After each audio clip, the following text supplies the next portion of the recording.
Good evening, everyone. Sure. Yeah. Okay. I'll ask everyone to rise for a moment of personal reflection.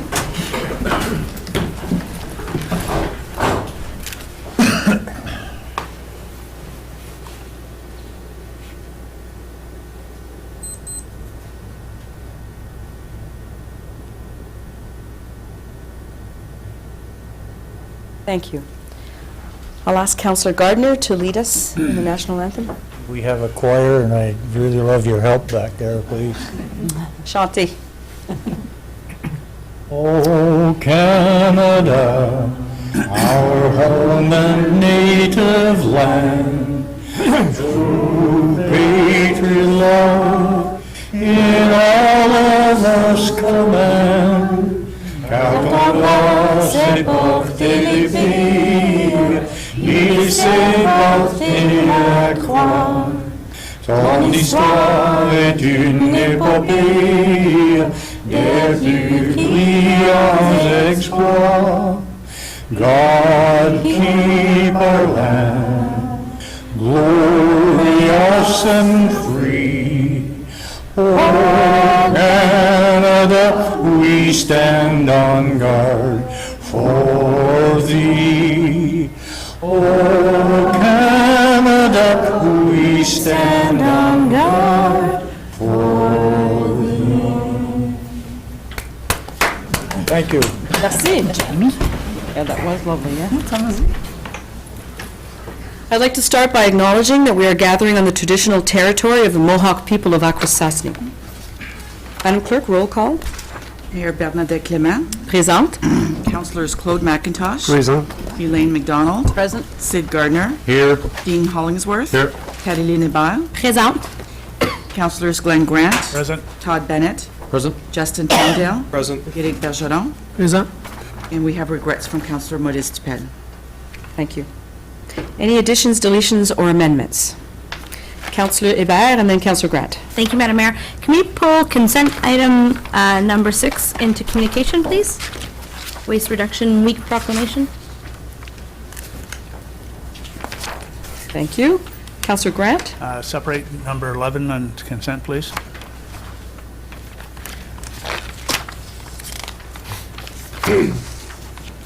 Thank you. Councillor Bergeron. Same for number 10, please, waterfront plan.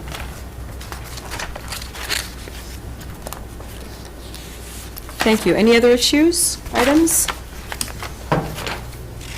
Adoption of the agenda.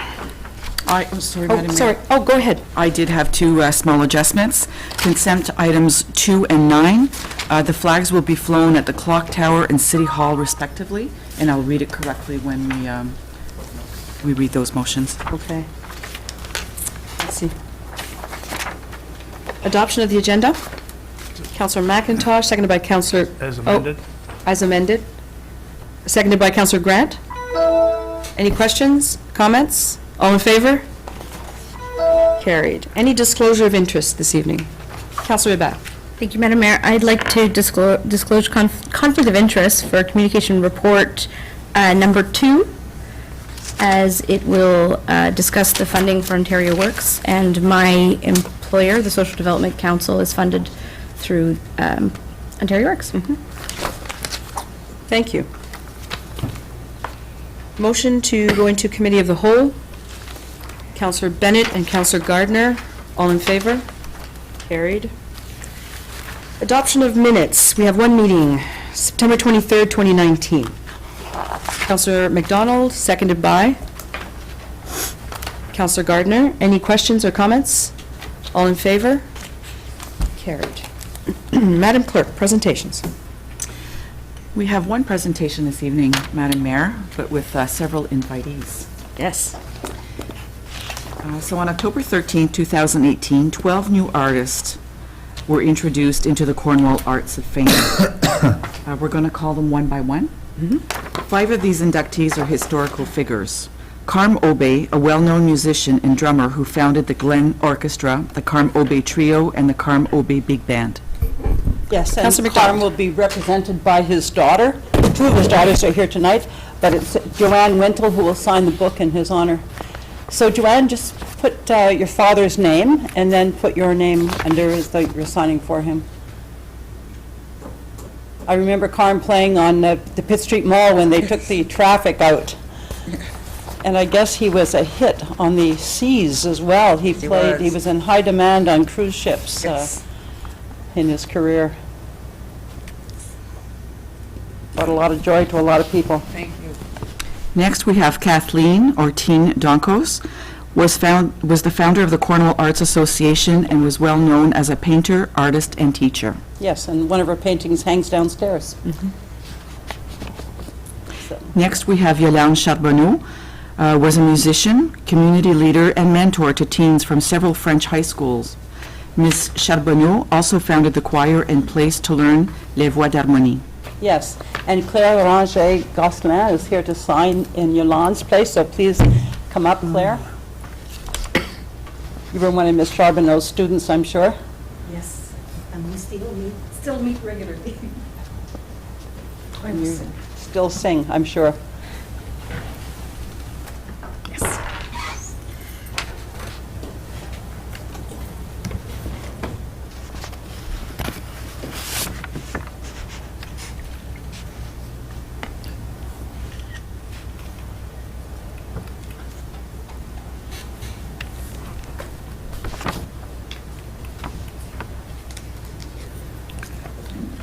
Thank you.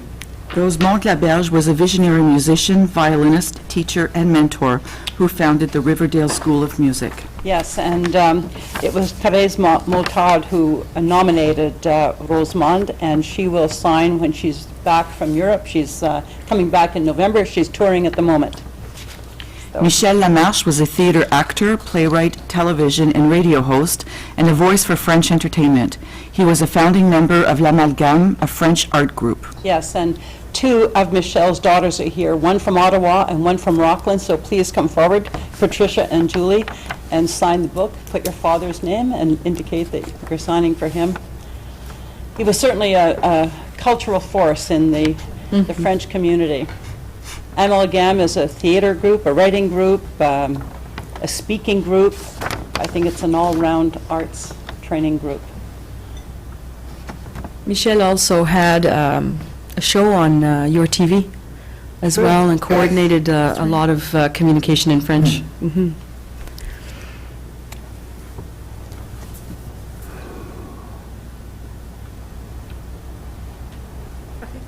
Thank you. Merci. Bienvenue. Other inductees include Lynn Francis, a musician and teacher. Ms. Francis conducted the Knox Church Choir, the Ecumenical Choir, and the Children's Central Choir. Yes, and her friend Mary Barkway is here to sign on her behalf. Lynn actually made it to Cornwall this summer and visited the new Arts Centre. And when Mary phoned her this morning, Lynn was actually not available to talk on the phone because she was directing a choir somewhere in Vancouver. So the music from Cornwall is certainly traveling across the country.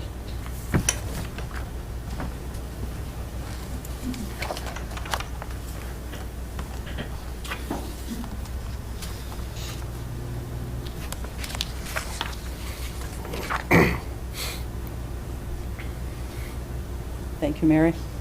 Pierre Giroux, an international professional artist, teacher, and illustrator of the series of interpretive plaques celebrating Cornwall's heritage. Yes, come ahead, Pierre, please, and sign. And I see you have your agent who's going to take your picture there. And everywhere you go in Cornwall, you see Pierre's work. We've kind of decorated the place a bit.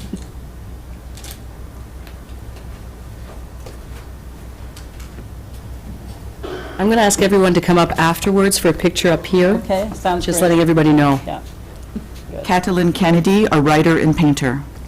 yes, and come ahead, Catlin, and sign the book on your own behalf. Catlin has published 3 books, and her 4th is due to come out. We won't give a firm date because things can happen between approval and actual publication, but her 4th book will be issued shortly, and I think there'll be a reception at the Klein House Gallery. That's where you will launch the book. Yes. Yeah. Very good. I have all 3 of her books. They're great. And her father was a painter, too. Oh, yes, and she donated many of his paintings to the auction sale that raised money for the Arts Center, and we're very grateful for that, Catlin. Jean-Pierre Leclerc, a visual artist who uses objects juxtaposed in assemblage to reflect society's concerns about the planet, reconciliation, and imbalance. He was the co-founder of Apples and Art Studio Tour and the Cornwall Regional Art Gallery. Yes, and until about a month ago, one of your pictures was hanging up here outside City Hall. And Peter had a one-man show at the Klein House in the spring. And of course, you exhibit everywhere. Point of interest, Elaine celebrating 50 years in the art world this month. Congratulations. Félicitations. Arts College, 1969. Wow. Great. Started when you were 2? 2.5. Merci. Our next two artists cannot be with us tonight, but they will come in at a later date to sign the Book of Recognition. And that is Brian Morin, a visual arts, nature photographer, and naturalist, and the founding member of Cornwall and Area Birding Club, and Thérèse Motard, a musician, recording artist, cellist, international performer, and director of the Riverdale School of Music and Classic Art Productions. Yes, and Viviane, if you, oh, sorry. Finally, we have Vivienne Panizon, a musician, composer, teacher, and performer. She is an innovator in teaching music with the off-Choulavac approach. Yes. Wonderful. Come ahead, Viviane.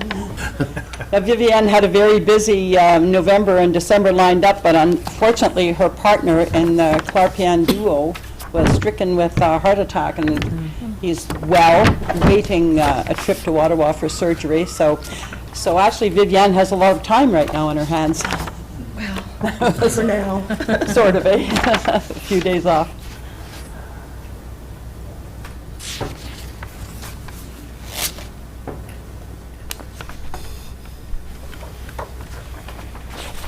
Please convey best wishes to your musical partner. We're used to seeing the two of you together always at events and shows. Yeah, We're Yeah. hoping for the best. we are too. Thank you. Okay. Can everyone come to the front? And Ms. Meldrum, our Public Information Coordinator, will take a picture, and whoever else might want to take a picture as well. Right at the front here? He says, get in there, Todd. I'm gonna get in. He's a good finger picker, I'll tell you. Come on up. You drew unemployment once, too, did you? Can you tell? Control freak. No, you used to Just play take a big selfie. by phone.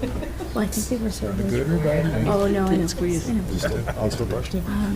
Yeah, and that has come out even more since I've become a psychiatrist.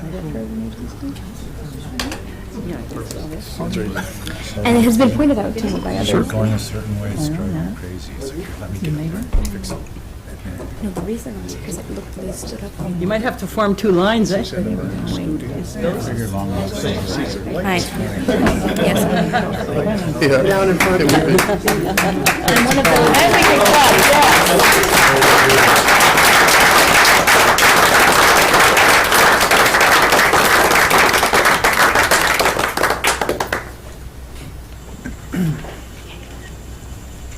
Paparazzi. Beautiful smile.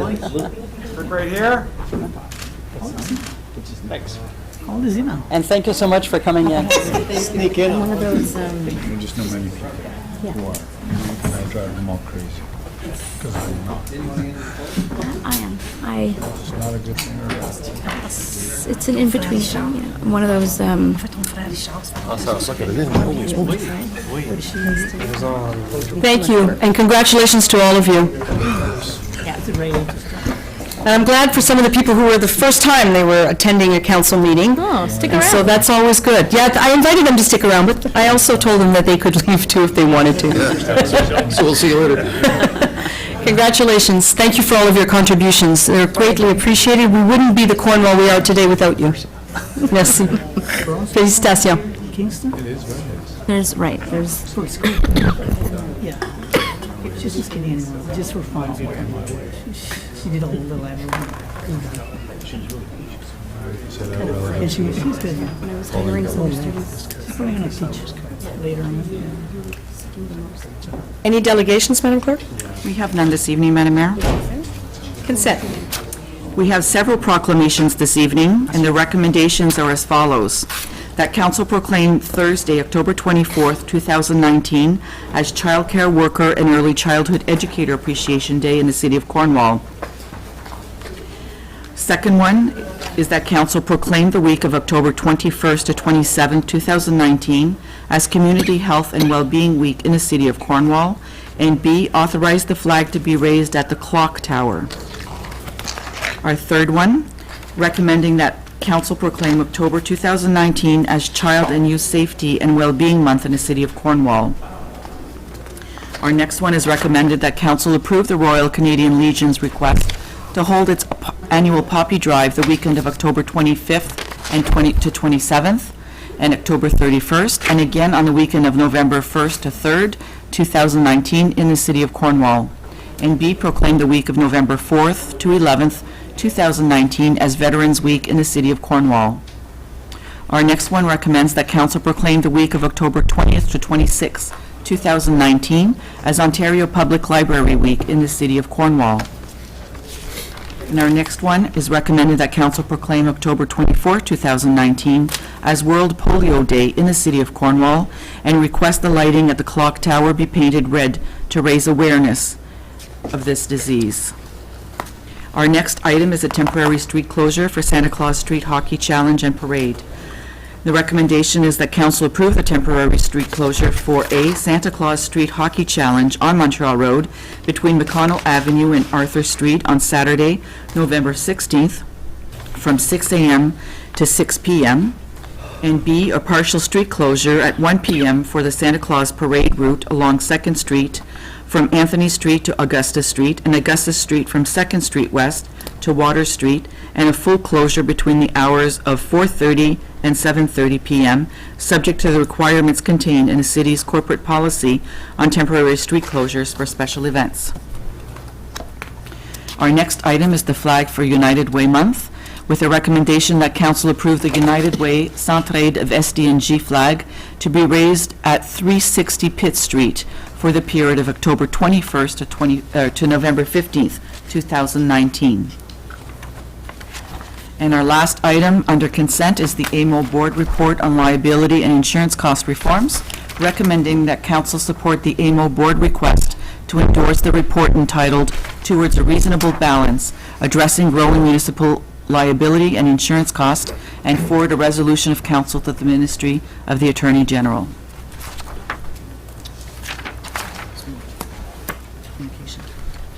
That's it for the consent portion, Madam Mayor. So moved by Councillor Gardner and Councillor Hollingsworth. Any discussion? All in favor? Oh, Councillor, on the consent items. Oh, sorry, no, no question. All in favor? Carried. Thank you. Any resolutions, business arising from notices of motion? I have none, Madam Mayor. Unfinished business reports. The first one is the Environmental and Climate Change Committee Draft Terms of Reference, recommending that Council A, approve the draft terms of reference for the Environment and Climate Change Committee.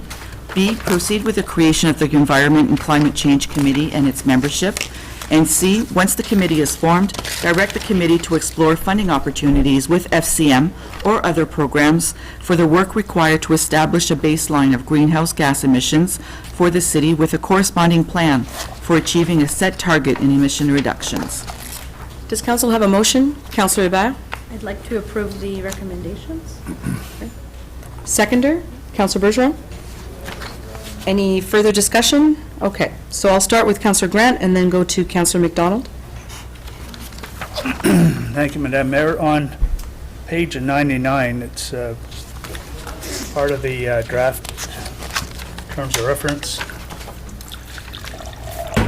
On number 4, if you look down the second last paragraph, committee will use consensus to move directions or actions. No voting or quorum are required. In the absence of the chair, the members shall appoint one of the members of. That is unusual for committees. We go by normal Robert's Rules of Order for the simple majority, and I would like to see that continue. And there's no quorum required, which I find is unusual, because you could have 1 or 2 people there and passing motions. It's just to me, it's not consistent with what we do in procedures with other committees, and I would like it to read that we follow the same terms of reference when it comes to establishing quorum and voting. So are you making a motion to amend that? Right. Is there a seconder to Second that? Councillor Hollingsworth? So now we're debating the motion to amend? Okay, I've got another one if you want me to, do we want to do both at once, or do you want to do one at a time? Let's do, Whatever is your let's, preference, your go ahead and tell us what that amendment is, and then we'll, The last paragraph is only committee members are automatically entitled to attend meetings. Our most meetings that we have, that they're open to the public, are open to at least other councillors attending. This one says only members are entitled. I don't think that's, that should be there, and I'd like to see that taken out. So I think we should do one at a time, one motion at a time. if that's what you'd like, that's fine. So Councillor Hollingsworth? I can go either way, your worship, whatever. Okay, so the first one, the first amendment was on It was basically adopting the usual process that we, right? our Okay. normal procedure bylaws for committees. All right, so we're going to debate that amendment. Okay, Councillor Ibarra? Thank you, Madam Mayor. I'd just like to ask Madam CAO if she could tell everyone exactly why she decided to go with consensus. I think there was some good reasoning behind it. Thank you. Madam CAO? Through you, Madam Mayor. I took a look at what many other municipalities were doing when they were establishing these types of committees. The committee is a fairly technical committee. And as you can see from the representatives that we have in the group, we want it to be a fairly technical group. And the group is going to respond to requests from council. So I see the committee as being able to, if council wanted some input or feedback on a policy that might have an environment component or a climate change component. We just did our strategic asset management policy that had a climate change reference. This committee could work on that, provide recommendations, have it come brought back to council. I don't see the committee as having any decision-making authority. Anything that they do, it would come back to council as a recommendation to council, and it's council's decision. With respect to quorum, I think that if it's the technical working group, my only concern with quorum at times, some individuals might not be able to make it, but we might have the right people there to work on certain components of the mandate of the committee. So if council would like to go to the other format that we have used traditionally with certainly voting and quorum, then that's an easy change we can make within the group. But I'm looking at this committee as being a little bit more technical as opposed to some of the other committees that we've had where we've had representation from the community participate. Any follow-up, Councillor Ibarra? No, that's great, thank you. Other questions on the amendment? Councillor Hollingsworth and then Councillor Towndale? Just speak to the amendment, Your Worship. Sure. I guess perhaps to the CEO. Technically speaking, once this committee would make a recommendation, we as councillors could act on that recommendation, correct? So here's where I'm going, Your Worship. On its current configuration in the report, and please correct me if I'm wrong, is that without a quorum, as Councillor Grant alluded to, you could conceivably have two people making a recommendation where other members potentially aren't present, and we, as a council, would then be holding that group, that recommendation as the, I guess, the expert opinion, which may not necessarily reflect what the majority of those working members feel. Like, do you understand where I'm going with this? By not having a need for a quorum, you could have potentially even one person saying, I'm the committee today, nobody else made it, this is what I think, this is my recommendation. It gets to council, we say, well, if the committee thinks it's a good idea, I guess we'll support it, when in reality, that's not necessarily what the majority of the committee wanted to do, right? Madam CEO? Through you, Madam Mayor. It's a very good point. I don't think that our intent is to have a committee that might only have one. Well, I understand the intent, Right. And I how it's understand. written is how it's written, Exactly. correct? So I think back to council's motion to amend. If they'd like to have that in, I think it's a reasonable change. Right.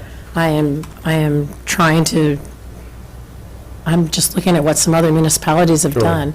And I don't think, honestly, we would have a committee meeting with only a couple of members present. Well, But if it's getting the advice from the committee to council, and you want to make sure that you have quorum, I think that that's a very legit, I think that's a very valid amendment from council to make. that being said, your worship, I think the fact that not being a member of the committee necessarily, if I get a recommendation, I have to assume that it's been debated, and I would like to, I'm sure that 99.9% of the time that in fact would be the case, but once it's in writing, that's what we hold up as our working document. Oh, there's what it says in writing. So that being said, I'm going to support the amendment to have a quorum and follow the basic rules that we operate under. I don't think that's unreasonable. Thank you. Thank you. Councillor Towndale? Thank you, Madam Mayor. Just reiterating the points mentioned by Councilors Hollingworth and Grant. It's that exact argument. Theoretically, the way this is written, one person could say, okay, I'm going to recommend this to council. I understand that, the people recommended for this committee belong to professional organizations that have schedules and whatnot, but I mean, realistically, if they're appointed to this committee, I think they're going to find a way to attend these meetings as best they possibly can. It's like any other committee or board. You sit on a board of directors, there are people there from all different sectors, and yet they will attend the majority of the meetings over the course of their tenure on that board. And you never come across a board that says, well, we'll govern by consensus, or quorum's not important. Even if this committee doesn't have direct decision-making authority, I think it's important that it follows the same rules that every other committee we have follows, and the same rules that council follow, because I'm worried about something coming back too. What if something happens down the road where there's a question of governance and becomes a legal question? I'd hate to see that. So I support this amendment wholeheartedly. Thank you. Any further comments on the amendment? Councillor Gardner? I'll just support it also because it's the Eastern Ontario Health Unit. This year, there have been times when we had to cancel meetings because we didn't have a quorum. Although we had the meeting, we could not come up with any resolutions on any of the issues on the table. So quorum is a good thing to have. So I will, yes, Madam Clerk. Perhaps I can just clarify, are we debating the motion to amend to allow for the voting rights and consensus together as one motion? Is that correct, Councillor Right. Grant? Yes. Thank you. Is that clear? Yes. So I'm going to call the vote for that amendment. All in favor? Carried. Against? Sorry. Okay, one against. And so the main motion as amended? So is there another amendment, Councillor Grant? So, Yes, it's on the last paragraph on number 4. It says, only committee members are automatically entitled to attend the meetings. First of all, I don't understand automatically, but I would, to me, this is a committee that I would like perhaps to attend because I need education in these matters, and I would like to attend to get further education in climate change. hallelujah. Hey. Hey, hey. My daughters call me a Neanderthal, is that what the word is? I'm not going to comment on that. So does she. So I would like to see that removed, that it's open at least to council members. I don't know if not all committees are open to the public, but I would like to see it open to council members and administration. So is your amendment to remove that sentence, those two sentences? Right. Or is that it? Why don't we strike the whole thing, and then those meetings are open, unless you want to identify who can attend, then I would say city councilors, mayor, city councilors, and administration. Madam Clerk? Is that in order? I might just mention, Madam Mayor, that most of our committee meetings are open to the public. Okay. Yeah. I think they should all be open to the public. So, Then open to the public, be consistent. Okay. We want to educate people on climate change, and I think that's a good way of doing it. And as long as the committee doesn't feel intimidated by attendance, it's... So I think that first sentence in that section, only committee members are automatically entitled to attend meetings. Right. That's unusual, Yes. right? So we can, your amendment would be to strike that? Right, And to make the meetings open to the public. right. Okay. Is that clear as an amendment? Yep. Is there a seconder for that amendment? Councillor Towndale? Do you want to discuss the amendment? Go ahead, Councillor Towndale. Thank you, Madam Mayor. Thanks for indulging me. No, I agree wholeheartedly.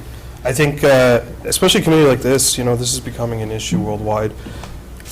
Why wouldn't these be open to the public? There are definitely interested individuals in our community that would love to go to these meetings. I sit on a number of committees, like everyone around this table, and I mean, sometimes you get public participation, sometimes you don't, but realistically, I think all our committees should be open to the public. It's good education for everyone to see what's happening, to observe the process in person, and perchance participate if the opportunity is there. Otherwise, if you say the council, that's basically saying the meetings are closed. If you're not allowed to attend, what happens? You walk in, you get kicked out? Like, that clause doesn't make any sense to me whatsoever. So I support this amendment. Thank you. Thank you. Councillor Bergeron, did I see your hand go up? No, it's on the original motion. Okay. Councillor McDonald? So, Madam Mayor, I understand that the motion is to remove that first sentence. I move we strike the whole paragraph, if you will, both sentences. We don't want to kid ourselves that an open meeting is going to be one to which anybody who's not on the committee gets invited. Like, doors are open. So I think strike both sentences, just erase it. Sounds Councillor good. Grant? And the seconder? Okay. Madam Clerk? Any further debate on that amendment? All in favor of that amendment? Against? Okay. So on the main motion as amended. Excuse me, Oh, I have one sorry. more. Me too. I have one Okay. more. Sure. Councillor Grant and then Councillor McDonald. Number 7, compensation. I think it's inconsistent with our policy for compensation for committees and council members. Would be reimbursed for costs incurred by them in carrying out their duties under this mandate. To me, that's inconsistent. All our other committees, we don't get compensation unless it's identified and how committees are compensated. So your amendment is to strike that? Right. Is there a seconder? Councillor Towndale? Debate on that amendment now. Any comments? Yes, Councillor Ribad and then Councillor Gardner. Thank you, Madam Mayor. A question to administration. So on all of our other committees, if a volunteer has to make a purchase or there is a cost because of their participation, they're not being reimbursed? Well, I understand there's no compensation for attending or the transportation, any mileage claim, but if there was a member who went out and purchased something, say it was a retirement of a staff member and we picked up a cake to celebrate, they wouldn't be reimbursed. I'm just thinking of something that happened at a board meeting recently. Madam CAO? Through you, Madam Mayor, I believe that, I want to say the Audit Committee has this clause within it, and so I was following that same process. My interpretation would be that would be reimbursed for reasonable cost, so it would depend on what it was, right? If it would be likely very minor in nature, it's not meant to compensate for mileage or an honorarium. It's not meant for anything like that, but if there were some costs that were incurred to, say, subscribe to some material, it's kind of, again, it's a technical committee, but, I mean, understanding that, we could be doing that through administration as well, so I don't see it as a really big issue one way or another. If council would like it removed, it absolutely could be removed. Councillor Gardner? Well, it's very simple with me. It was mileage. If we're asking volunteers to use their vehicle to go, say, from Cornwall to Long Sault, we should at least be, for volunteers, giving them back the money that's spent on mileage. It's simple as that. Any further discussion, debate? Councillor McIntosh? I'm looking at the composition of the council, of the committee. 2 members from council, they get paid. 1 representative of Raisin Region Conservation Authority, they get paid. Health Unit, they get paid. River Institute, they get paid.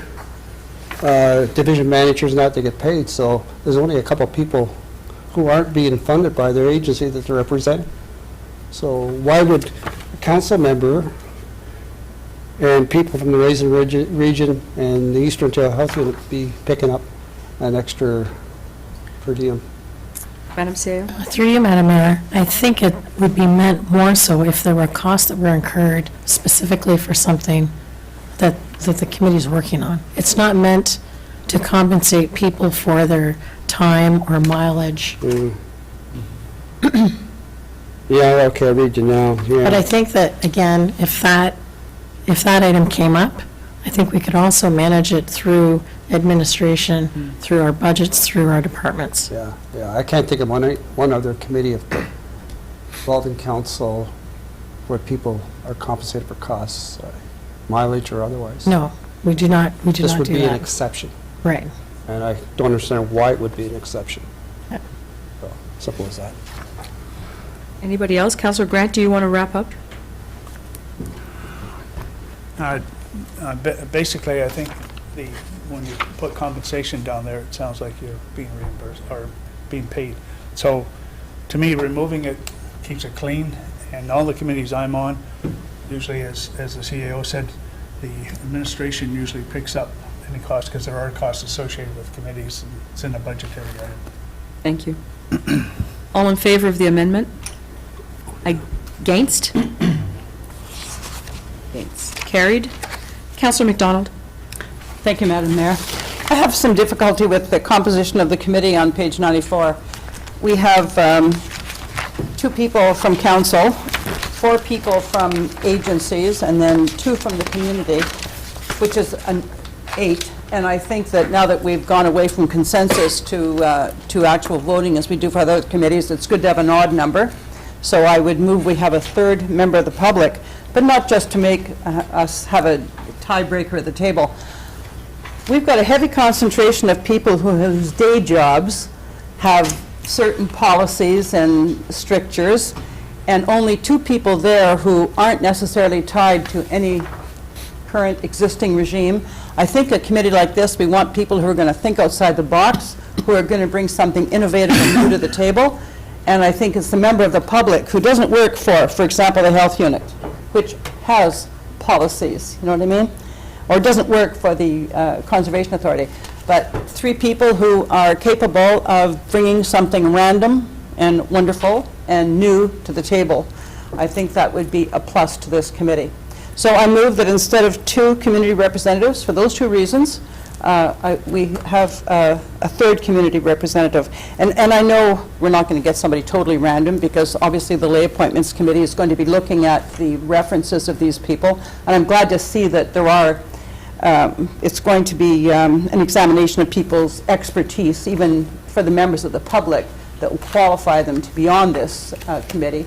So I think we're not going to take a chance on doing anything untoward by having a 3rd community representative. So your motion is to amend by adding A third a community 3rd community representative. representative. Is there a seconder? Councillor Hébert. So on that amendment, discussion.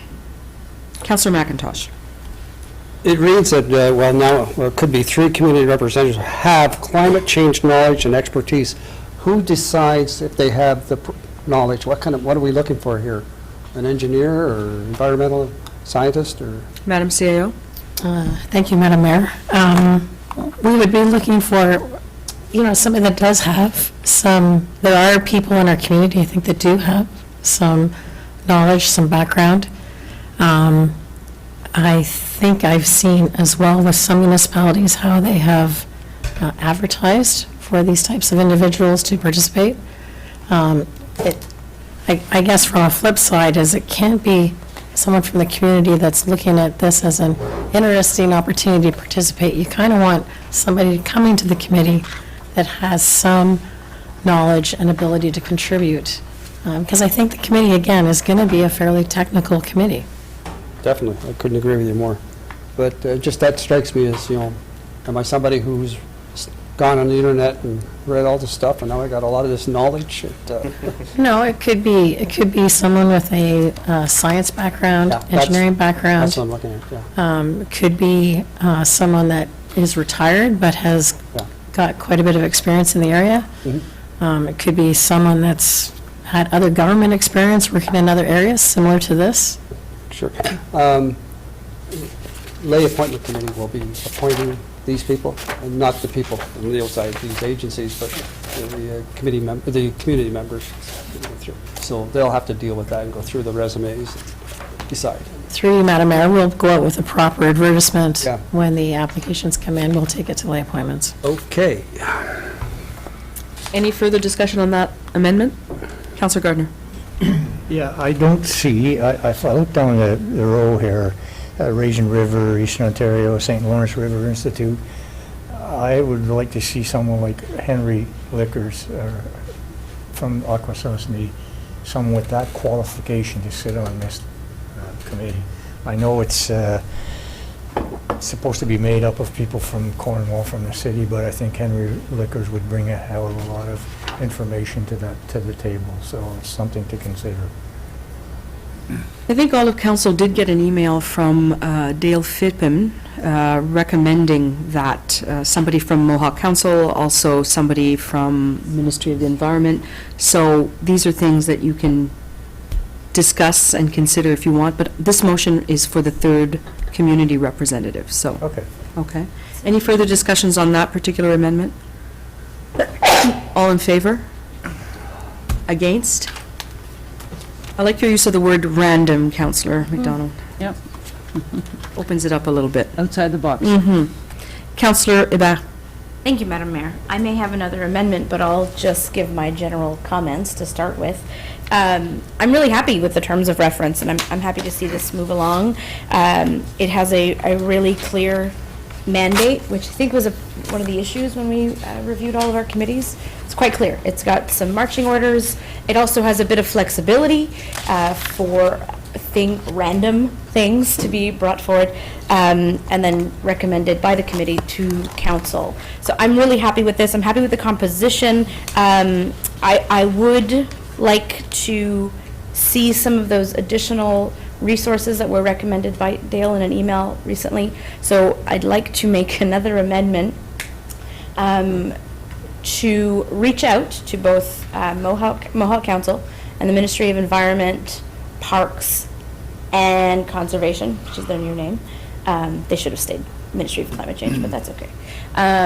To reach out and see if they are interested in providing us with a resource person.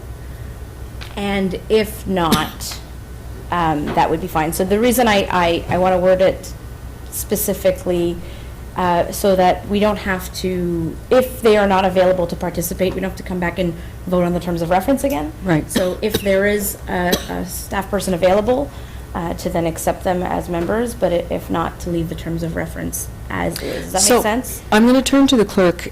So clearly, Councillor Ban wants to make a motion to extend an invitation to That's those two? exactly the words I used in the motion. Okay. To extend an An invitation invitation. to the. So would that be an amendment, or would that be a separate motion? How do you want to? I believe it would be an amendment because if Amendment. they accept, they would then be part of our terms of reference as a staff. So I understand. I'm going to turn to the clerk. Sure, yeah. Putting it out there. And I think if you want to do that, it would have to change the terms of reference moving forward. So you don't just want to open it up for this term. And if they, they don't come to the meetings, then they just get dropped off. Okay. Madam CAO may have some better wording. So if Probably I may, yes. Madam Mayor, Go ahead. I believe that what we would like to do is we'd like to add a member from MCA and a member from the Ministry of Environment and Parks and Conservation, understanding that if they chose as an organization not to participate, because it might be possible that the ministry might not want a staff member to sit on this committee that's going to make recommendations to a municipal council. So I would say we would extend invitations to a representative from MCA and the ministry, and upon their acceptance, we will change the terms of reference, right? So if they're willing participants, the terms of reference will reflect that. We'll make that change. Excellent. So, Madam Clerk, did you get that? I sure did, thank you. So is that an amendment to the motion then? Yes.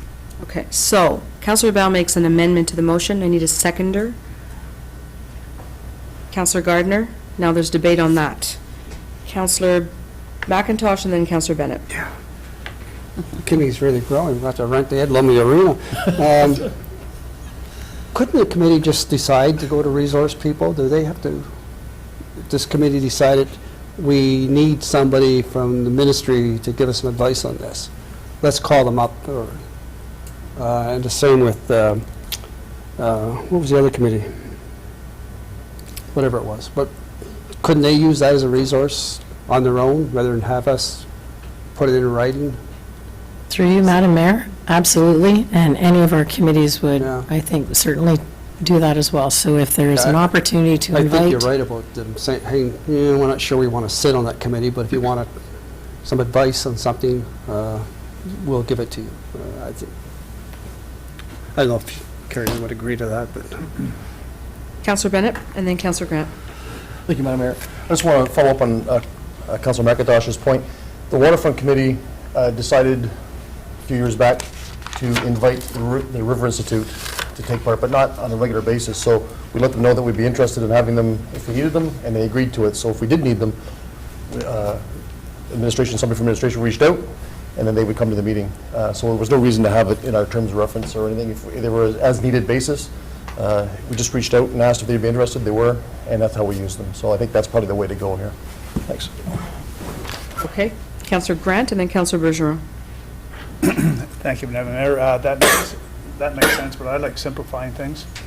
I think we should add those two groups to the terms of reference, slate subject to their approval. And then that simplifies it. Therefore, if they don't approve, they're not part of the committee. So I'm putting an amendment just in the wording, subject to their approval. That's a friendly amendment? Yeah, I accept that friendly amendment. The seconder was Counselor Gardner. So, Counselor Bergeron, there's a friendly amendment to the amendment. Yeah, I'm following, thank you. Yeah, thank you. You know, I fully support the original motion, but this amendment I find confusing. How are we as a city council able to say to the people of Akwesasne they're going to put a person on our committee? Let me start there. How does that happen? I don't even know who to ask. No, Madam CEO. Through you, Madam Mayor, we would send a letter to Mohawk Council of Akwesasne. We would give them information with respect to the terms of reference in the committee, and we would invite them to participate on the committee. Are the people of Akwesasne tax-paying citizens of the city of Cornwall? They're not.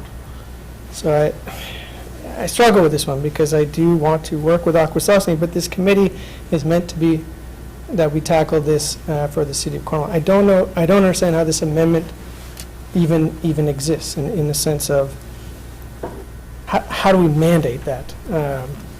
I guess I'm confused by the amendment. I can't support it.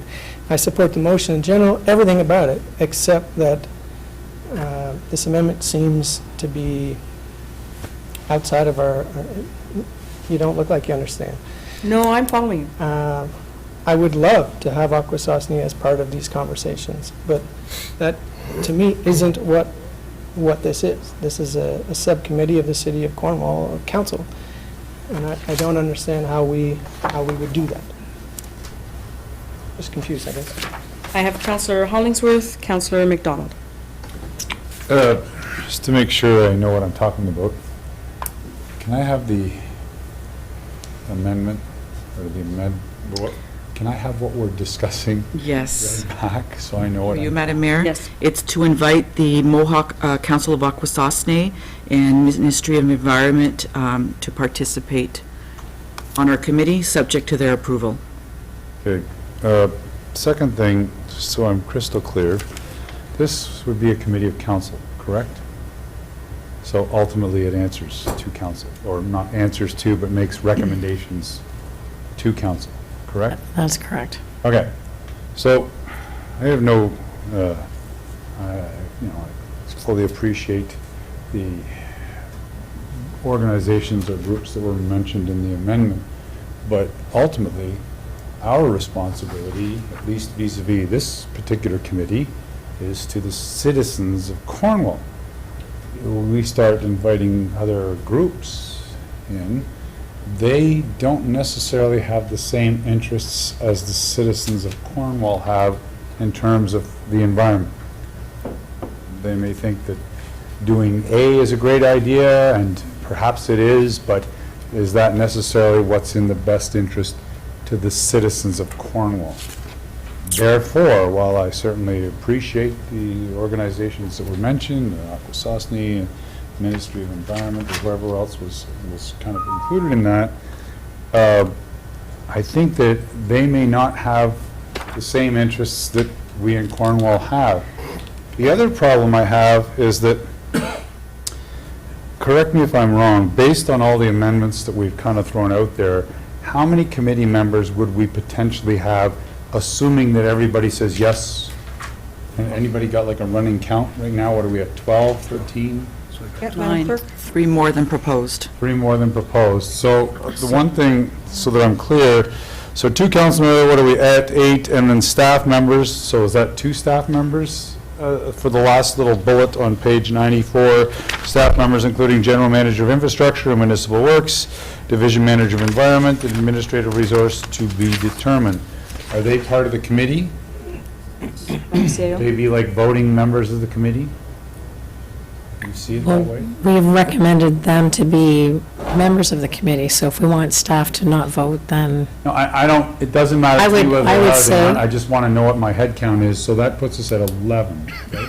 I would say that they would vote. The administrative resource would not vote. That is a minute-taking agenda Okay. preparation. So 2, 3, 4, 5, 6, 8, and then 2 additional staff members, so that's 10.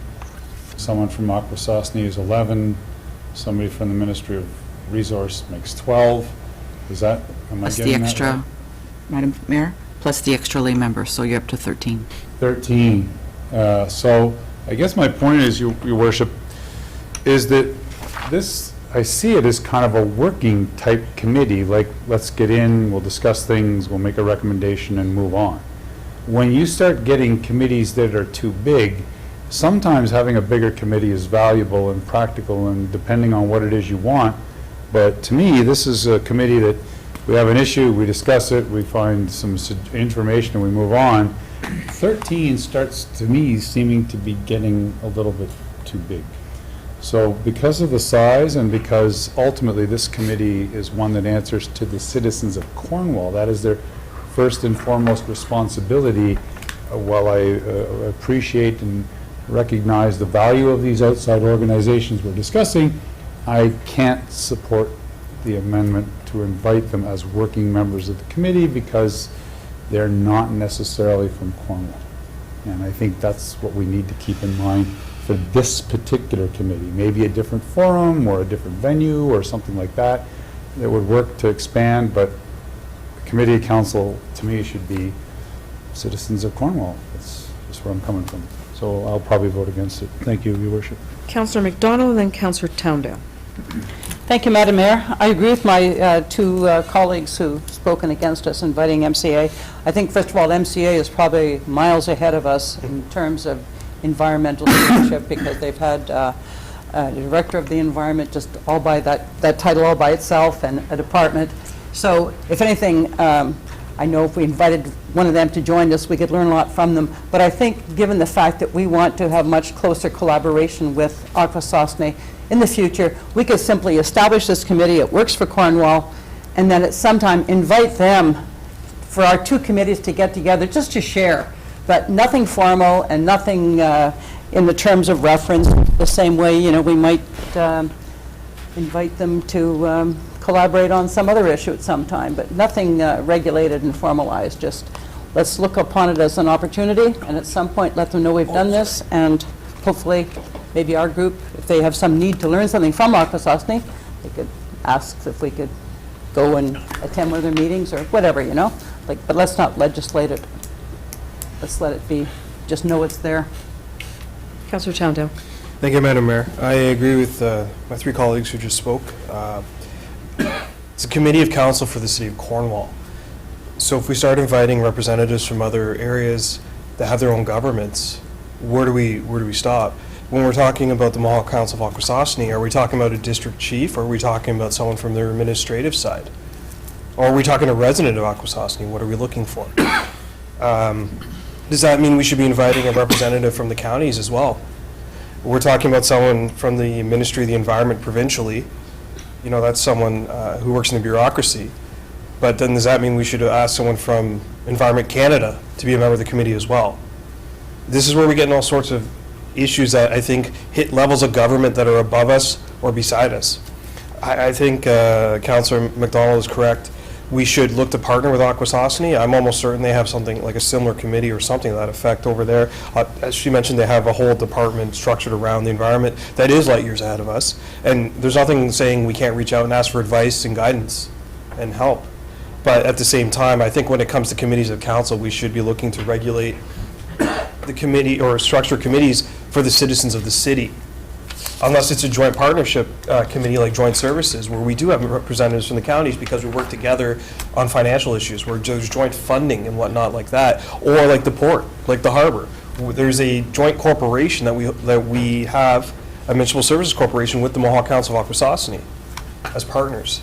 That's something we manage together. In this case, this is a committee that is designed to report to this council and for the citizens of this city.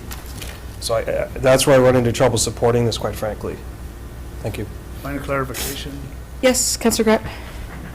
If you look at the composition of the committee, the Region Conservation Authority, the Eastern Ontario Health Unit, St. Lawrence River Institute, they may not necessarily be from Cornwall. Actually, Raisin River is outside Cornwall, so we can't be saying, well, we want somebody from your organization, but they have to be from Cornwall. We're just asking for a representative. So I don't think if we're going to start doing that, then we have to start clarifying those other 3 points as well. So I'll support the motion only because we talk about partnerships. This is a chance for partnerships. Councillor Abel, do you want to wrap up? I'd love to wrap up. Please go ahead. And I'd like to clarify, we do have a division manager of environments. We have a department of environment already. And I'm certain that this committee will add to that department's great work. And when I read the residents' email who recommended these 2 additions, we weren't talking quorum at the time, so there was no thought to, oh, the committee's too big, because we were going to go on consensus, and if they couldn't make it, they couldn't make it. And there's no way that we can mandate someone from an agency or another body of government to show up to a meeting, but we can invite them. We can invite them because we share a river with them. We can invite them because we share land with them. And we can invite them because we respect their opinion and their expertise. So I don't see a problem with having additional resources to the committee, especially if they have the expertise we're looking for. So I hope I have enough support to see this happen. If not, we can certainly reach out to both these organizations to join us on meetings where their expertise are needed. But now the meetings will be open to the public, so they can come anytime. So the invitation will always be open.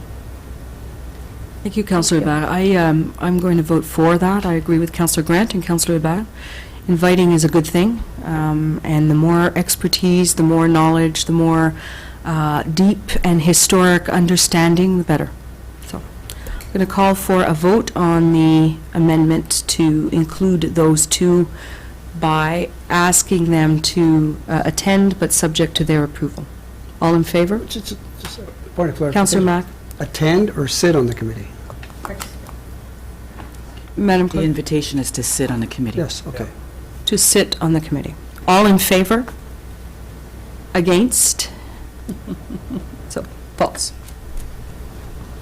Any further amendments? So now Councillor Bergeron, we're going to debate the main motion. Counselor Bergeron, and then Counselor McDonald. So I fully support this as amended. My only question, and I think this is for the CAO, under item number 6, resources and budget, it says securing these funds will be a requirement of the committee. And I want to make sure that that doesn't mean the committee doesn't exist if it doesn't receive funds. Because a requirement would indicate that. Madam CAO. So through you, Madam Mayor, the idea would be that for projects that we're going to put through the committee, we want to try and encourage them to, so for example, one of the recommendations is to get grant funding to establish an initial plan. If there are some special projects or capital projects that are going to be tied into this committee, then we want that funding to be secured for the committee. I do believe that there are, I do believe that there are also many initiatives that the committee can take that might not require budget with respect to community engagement, public education, some smaller initiatives that could be taken that would be of no cost to the committee or the organization to encourage in our community for efforts to reduce the impact on climate change. Okay, so the question though is it a requirement? The securing funds mean if they don't secure funds, this committee doesn't exist? Because No. that's the way it reads. I just want to make sure that's the case. Securing these funds will be a requirement of the committee. I don't think that's the intent of what it says. So it would depend on what we want the committee to do. So we've asked, so in the initial recommendation, I'm recommending that we apply for grant funding to establish the plan, because that really is going to be the baseline of how we move forward. If that funding is not secured, then I would expect that the right course of action would be come back to council and say, if we want to develop the proper plan, then we're going to need funding for it. However, we are optimistic that we are going to be able to secure funding from FCM because there are programs out there specifically for these types of initiatives. Thank you, I get that. It's just the word requirement, securing those funds will be a requirement of the committee. It just seems a bit too far. It's not changing my vote, I fully support it. It's just a little confusing in the report. My only other observation, and I support this fully, is that I'm a little disappointed that it took 6 months to get to this. You know, we're on a 12-year timeline here, and it just took us 6 months to discuss how we're going to actually discuss setting up a committee to do something about this. And to me, that's not good enough. This should have been back to us in July, maybe June. This was passed in March, and it's October now. So that's an observation. There's no amendment here. I support this. I want to get going. I want this committee up and running. I would love to put my name forward to be on this committee. But ultimately, 6 months to me is far too long for this to take place. Everything in here is fine. I support it, and I will pass it. So on the use of the word require, you don't want to make an amendment to that? No, the explanation was okay. Thank you. Thank you, Councillor Bergeron. Councillor McDonald. Thank you, Madam Mayor. I just want to expand the paragraph that suggests that FCM funding is available. And I want to remind everybody, 13 years ago, this council established a committee to reduce greenhouse gases. It was led by Naresh Bhargava, and I think anybody who lands on this committee would be wise to talk to him. He had gone to Britain, and he came back with a tremendous amount of knowledge, put together a committee that for a funder had TD Bank on it, because TD Bank is tremendously committed to environmental programs and policies. So they sat on that committee, as did one of the local builders, Chris Markle sat, and he often advised on the feasibility of certain building materials and methods that would impact greenhouse gases. In any case, that committee kind of filtered out. But it would be good to go back and talk to those people and see what some of the loose ends were that maybe this committee could pick up, because why start reinventing the wheel if there's a little bit of the rim left on the old wheel that was going in the same place. And I think we should consider inviting private sector parties like TD Bank to be part of it. Thank you. Any, Not to be partisan member, we don't want to go back there again, but, well, maybe, they might as a community representative, you know? Any further discussion? Counselor McIntosh. I'm just going back to what Councillor Bergeron talked about. Having a committee in place would help secure funding, showing that we're moving ahead with this. Madam CEO. Through you, Madam Mayor. Have the committee So- secure funding, obviously. Absolutely. So by establishing the committee, having the committee in place, when we put forward that application, that is another, I guess, we called it a tick of a box, but that's another component within that grant application that would work in our favor to succeed in that. Yeah, I understand where Eric was coming from with that, but we're not saying, committee, you guys go and get the money or else you don't have a job here anymore. It's not No, but quite we that way. want the committee to work on that application. Some of this, excuse my ignorance, but some of this is above my pay grade, and that's a lot of area. We're going to track, or I'm going back to the planning priority, we're going to track our greenhouse gas emissions. How? So I am going to redirect that question to Mr. Goodwin to help us out a little bit with, Mr. Goodwin. Through you, Madam Mayor. So, what you basically need to do, the gold standard for trying to get some of these fundings, and you just talked about, you do need to have a committee. If you don't have a committee, the funding agencies pretty much figure you're not going to go anywhere. So the gold standard is community-wide greenhouse gas emissions. So that means all the energy that's being used inside the city and any means, and then you, for each form of energy transfer, there's a CO2 number that we use. So I have done a really brief, small one when I first started here. So we looked at, I got from Cornwall Electric, all the electrical use in the city, from, I think it was Union Gas at the time, which is now Enbridge, all the gas that was used in the entire city. Myself and Denny Lalone helped me. We measured using traffic counts, and there's a equation. So we kind of had that. So what then is required is some of the elements that we put into the energy plan is that you can now start to talk to those agencies, and they'll send you bills, and we centralize that in some software, and we are able to then look at what the residents are using, what our buildings are using, what our vehicles are using, the landfill flare, the wastewater treatment flare, and we track those. And then that allows us to say, are we making progress or not making progress? I'm thinking in much more, less simple, more simple terms. Okay. You're an engineer, I'm just a layperson.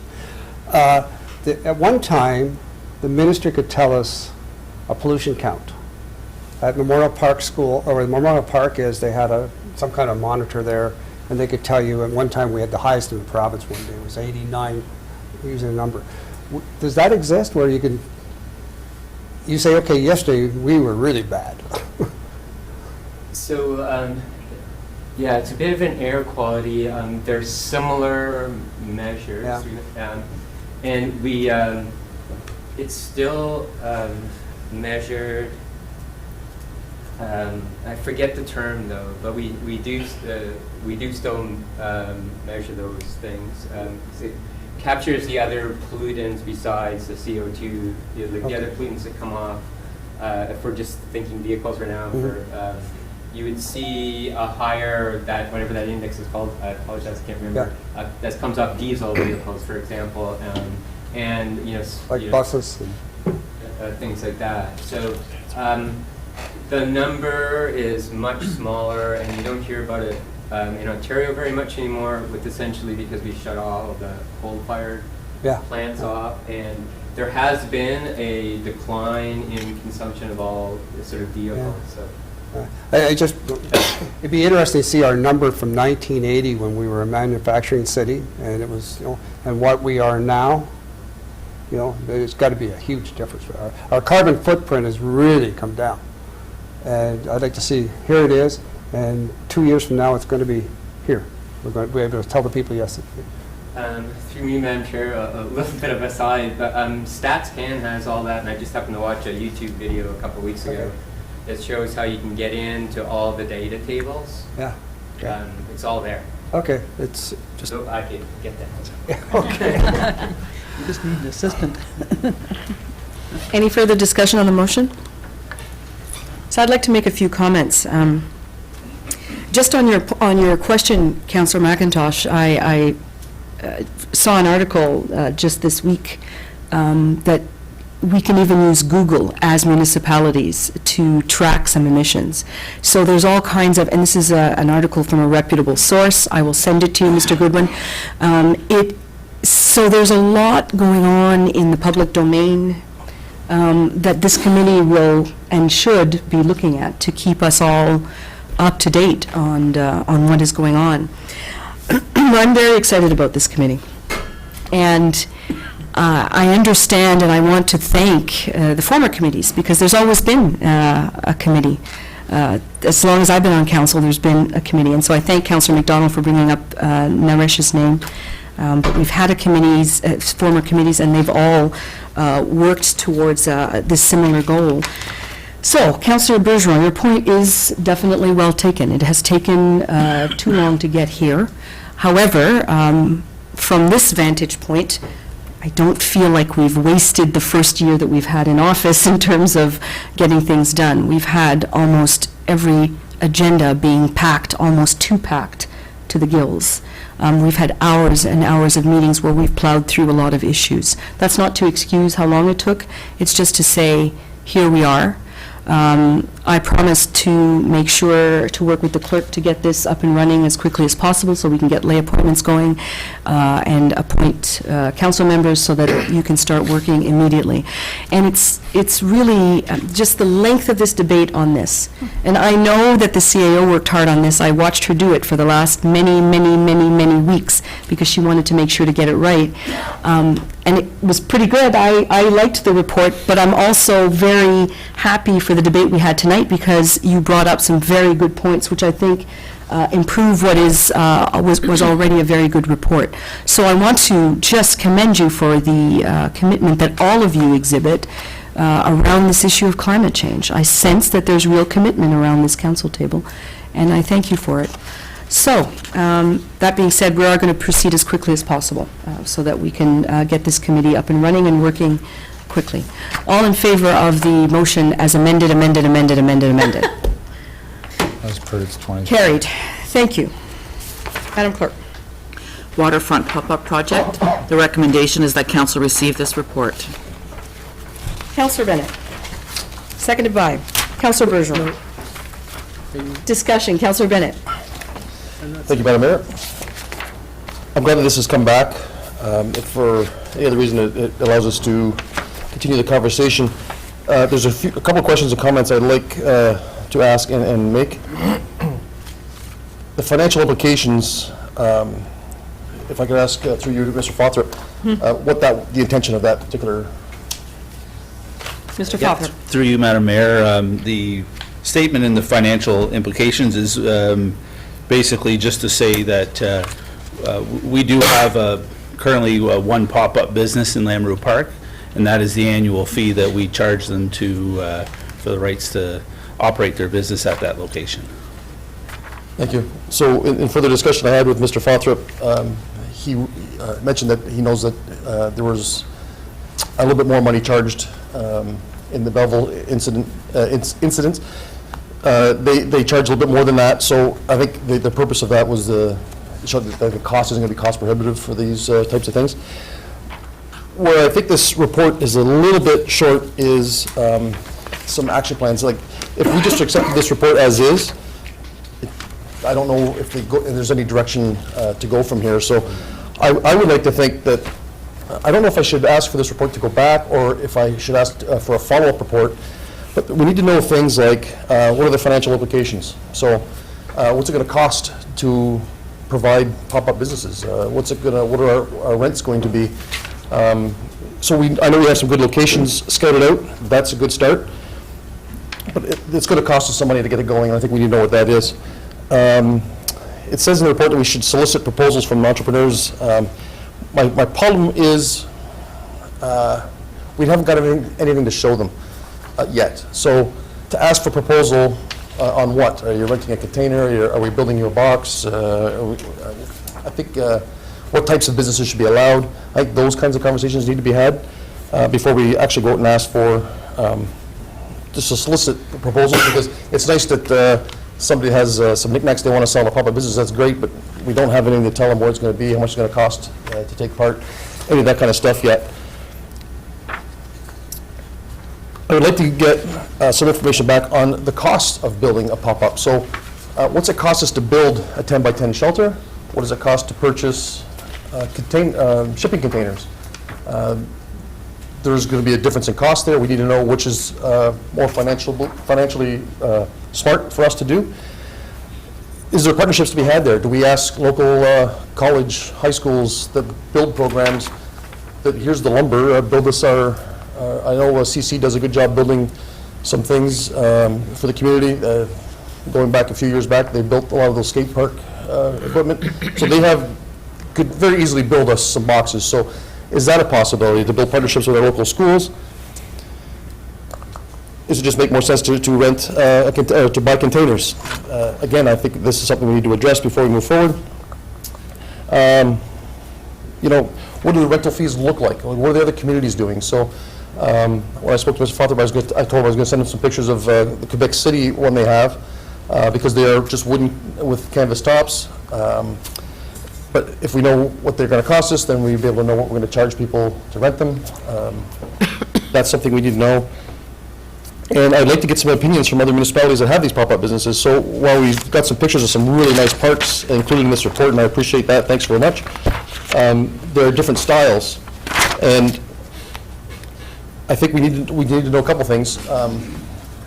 It has to be aesthetically pleasing. We don't want to just, I think personally shipping containers are kind of ugly to look at, but maybe they work. I don't know. But do other municipalities think that it's been a help or a hurt to their established permanent businesses? So when I look at, for instance, Quebec City, when I was there, I talked to a few people there, and the businesses that are permanent were of the opinion that it brought a lot of extra people to that particular area, and so they were able to capitalize on that. So in that one instance, it was a positive. Maybe there are some negatives, but we need to identify those before we move forward. So I think, well, this report gets the conversation going, and I appreciate that. I don't think, if we just accept this and go nowhere else, then I think it's going to sit on a shelf. So I would like to see some of these concerns addressed in a follow-up report, so that we have something to go on and make a decision if we want to move forward with this as early as next summer. And if that's the case, we need to make some decisions pretty quick. I know back when we asked for this report, I did say the fall would be fine to hear back, and I think that condition was met. I just think we're going to need some more information real quick if we're going to try and do something for next summer. So while I thank Mr. Fothert for the report, I'm just going to throw a whole bunch more homework back towards you, and hopefully we get something a little more comprehensive, a little more teeth to it, so that we can decide if we want to actually move forward. And I think then at that point we can ask the community if there are any entrepreneurs out there that are interested. Because if we have any entrepreneurs that are interested, then we're just spinning our wheels. So I think we need a lot more information. Thank you. So I'm in your hands here, Councillor Bennett, and I'm going to turn to the, yes, please. I'm going to turn to the CAO and the clerk, because the motion is to receive the report, but a follow-up motion can take place to request more information. Is that possible, or would it be preferable for it to be a notice of motion with all of those details in it to provide guidance to administration? So I'm turning to Madam CAO. No, I think we could have a motion to receive the report. Okay. And then we can have a follow-up motion for additional information. Okay. And you've taken notes of all the comments made by Councillor Bennett? All again. Perfect. So I will look to you after further discussion on this, Councillor Bennett. Yeah, thank you. Any further discussion on this? Councillor Bergeron. Thank you. I kind of have a lot to say on this. I think I reread this report about 10 times before I came to the conclusion that I didn't understand what the conclusion was. And my conclusion is this report isn't good enough to come back to council. So the motion in March was pretty clear. It was to, well, I don't know how else to say it. Go ahead. Nicely. No, This- go ahead, Councillor Bergeron. The financial implications of the motion we passed is not $550. It's how much money could we make by doing this? What is the cost of doing this? So I don't accept this report. I won't vote to accept this report. I send it right back. Shouldn't even be at this council table. I see that the CAO, I see that Mr. Boileau signed off on this. I'm really confused because this report does not speak to the motion that was passed in March. My question is very simple. Why did this come to us as is? It is not what the motion says. Madam CAO? Through you, Madam Mayor, I think that under the financial implications, the intent was to show what the city has received in a fee for another operation in the park that is, I guess, our past experience. It's not the overall financial implications. If we wanted to have, I think, more specific direction from council with respect to maybe the number of types of containers or trailers, if there's more direction with respect to what council would like to potentially invest in a project like this, if we want to go out and survey, we could do that. If we wanted to dig deeper with other municipalities, we can do that as well. It's not a good enough answer for me, sorry. The motion was pretty clear, to have a feasibility of the waterfront proper business. I do not have that in front of me right now. So I won't be voting to support this. I'll be sending it back with all due respect to everybody. It's not the first time a report has come to us that I just feel there's not enough information. This took 5 months to develop this. It's unacceptable to me, and so I'm just going to send it back. Thank you. Mr. Boileau would like to respond. Councillor Bergeron? Through you, Madam Mayor. I believe this report is really a preliminary report on the subject of pop-up parks, or pop-up facilities. We have now a brand-new waterfront plan that speaks to more activity on the waterfront. One of those is about more facilities for a whole bunch of things, whether it be rental facilities, food facilities, et cetera. We want more things on the... I think what Mr. Fothrop has written to us is to look at some of the other examples of where pop-up parks are, where pop-up facilities like these are established. I think the conclusion that we've come to is that we could certainly have some in the park. I think if the waterfront plan is approved this evening, the first thing that will occur is that a committee will be formed, and I think that's going to be very important. And I think staff can work with that committee in trying to establish reasonable locations for these types of facilities on our waterfront. The establishment of a location on our waterfront is not really that simple, because, you know, as the report points out, the plan talks about having a canal promenade on Water Street, or along Water Street.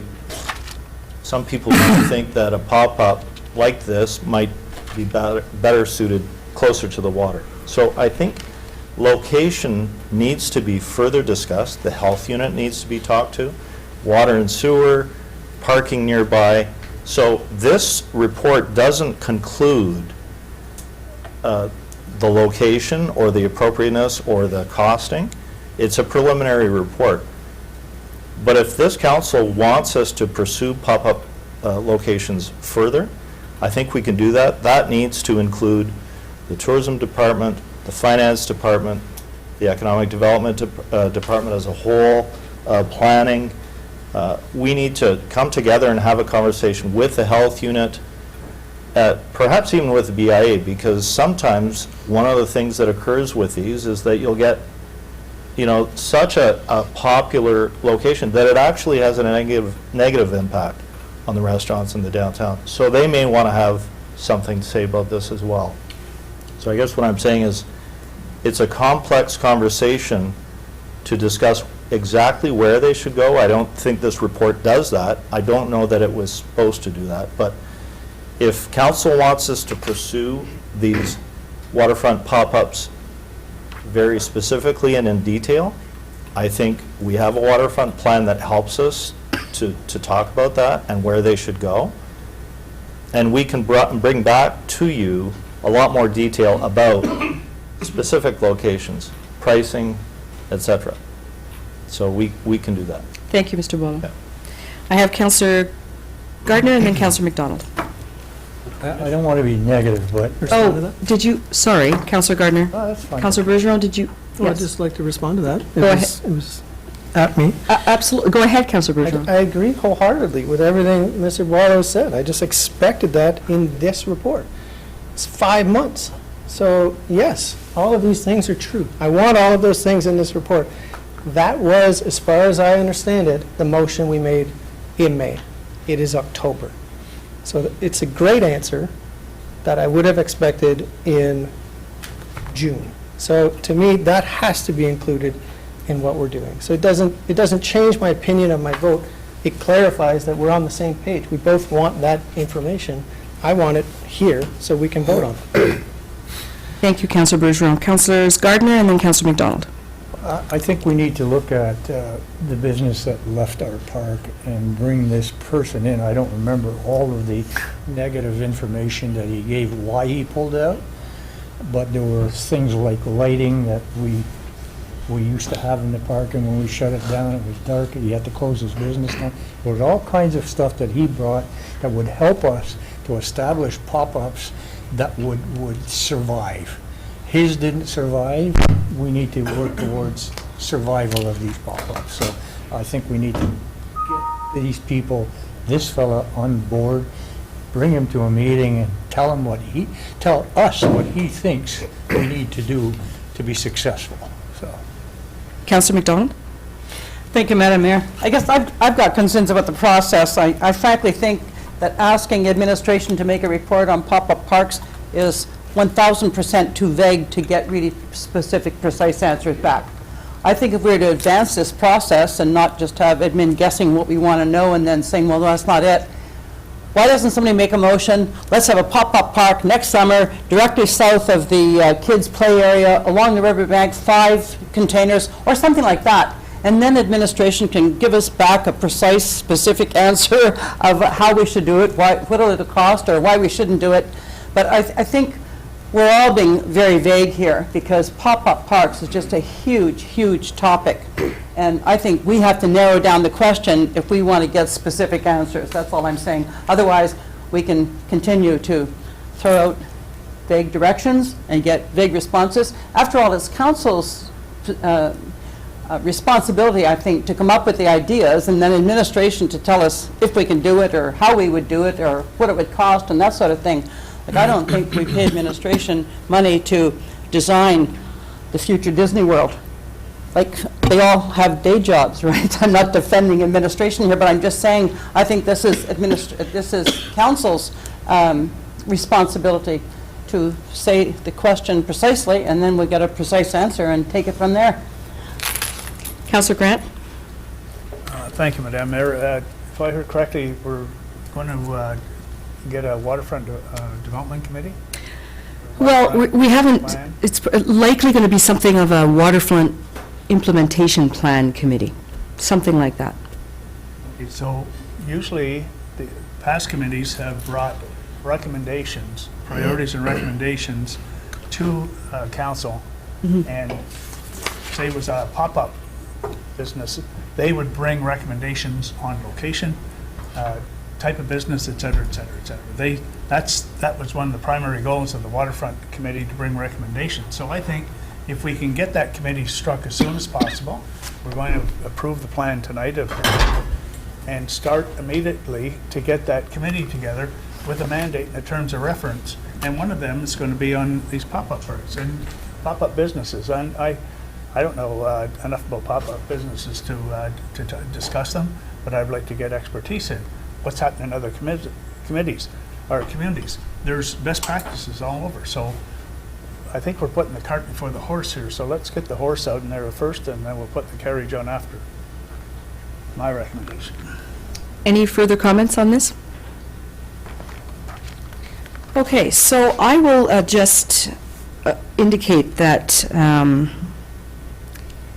I understand the questions coming from Councillor Bennett. I had the same questions when I read the report.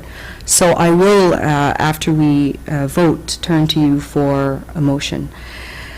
I do think it's a delicate dance, though, between what council wants and what administration can provide. And I agree with Councillor McDonald's point that we need to be specific. However, there are new councillors on this council table, and that's great. And we have proven to be an activist council. That's a good thing. But I want to remind council that in June, we did the strat plan, we did team building, and we met with Mohawk Council of Akwesasne. It's not as if we did nothing in June. We were very busy in June, and when we are busy, it means that administration is busy. So again, I understand that we may not be going fast enough, but in the meantime, we are putting out a lot of good and valuable work. I just want to remind council about that. Now, in terms of being more specific for administration, I think that's a good idea. They don't know how to respond to an activist council unless we're telling them more specifically. So I'm going to call a vote, and then I'm going to turn to Councillor Bennett to give us some more specifics, and I'm sure that administration will then respond with a report that contains the points referred to by Councillors Bergeron and Councillor Bennett and by Mr. Boileau in his response to those comments. So all in favor of receiving the report? Against? Next motion, I'm going to turn to Councillor Bennett. Thank you, Madam Mayor. In this motion, I'm going to make let's say, take your points very seriously, Councillor McDonald. I think we do need something specific. So in this motion, I'm going to make this very specific, so that this way, everybody knows kind of what the target is if it's accepted. So the motion would be this, that we look at the feasibility and the costing of a pilot project of 6 pop-up businesses in Lamoureux Park, possibly on the laneway between the clock tower and the playground. That way, I think that way it's close to the downtown, which was kind of my idea, was to get people into the park and to circulate in through the downtown. So I think something specific. Let's work on a pilot project that we can launch next summer. Let's go with 6 businesses, and then we can get something very specific back as far as what that's going to cost. Any entrepreneurs that are interested in being part of it, and then we'll know as soon as that report is done if there's interest from the community to move forward. Is there a seconder? Councillor Abad. Any discussion on that motion? Councillor McIntosh. I think we need more direction. That 6 businesses, they're all hot dog stands, doesn't serve the purpose. We also have to, what our capital costs, are we paying to put these things up, or somebody bringing them in, and they have to be out at a certain time? Can we set up, say, in May and then out by October? The locations, the park there's not a lot of real estate there when you really think of it, all the things we've got there, the band shell, the parking lot, the thing for the kids. 6 could be pretty crowded in the area you're talking about. But if you got 6 entrepreneurs that want to set up, and they're taking the risk, fine, but the cost is something I'm really concerned about. What kind of cost what's our obligation? Are we building these vendor stations, or are they supplying their own and they pay the $550 and we give them the rights to set up there? That's something I'd like to know too. There's some questions beyond just 6. Any further discussion on the motion? Councillor Hollingsworth, I think your hand was up. No, I'm good. You're good. Councillor Towndale, and then Councillor Bergeron. Thank you, Madam Mayor. Well, I think those are the questions, some of those questions are supposed to be answered in this follow-up report. That's my understanding of the motion. When it comes to types of businesses, I think the market decides that, quite frankly. It's not us. It's a free market economy. I don't think it'll be 6 hot dog stands, but, if 6 hot dog stands and they are all successful, then that's business. That's how that works. I think ideally you'll see a mix, though, quite frankly, but that's not for us to decide here what's going to go in. That's up to entrepreneurs who want to give it a shot. In my opinion, that's how that works. right? We create the climate for business. Business decides what they're going to do. Thank you. Counselor Bergeron? Can I reread the motion? Can we have a reading of the motion? Oh, yeah, go ahead, Madam Clerk. The motion is looking for a feasibility costing of a pilot project with the installation of 6 pop-up businesses between the clock tower and playground to launch next summer. So I support that, just like I supported fully the motion that is, I really want businesses coming to Lammerwood Park. I think that's what we're asking for. So feasibility means we should know when it gets here what the costs are so that we understand when we're voting how much that costs. Is it a right decision for us to put 6 businesses down in Lammerwood Park? That's pretty straightforward. I still feel the last motion was pretty clear, but it's gone. This one is very clear. There's no question. So I support it fully, but I don't think it needed to come to that. Well, I think we've understood your point, Councillor Bergeron. I know. You've made it quite clear, and we've all responded to that, including me. Thank you. Now I have Councillor Gardner and Councillor Hollingsworth. I'm not sure, I had to leave the room for a moment, so I need to say that one of the things that I'd be looking at is what Chuck Charlebois brought to the table years ago, which is the Kinsman Market down at the college.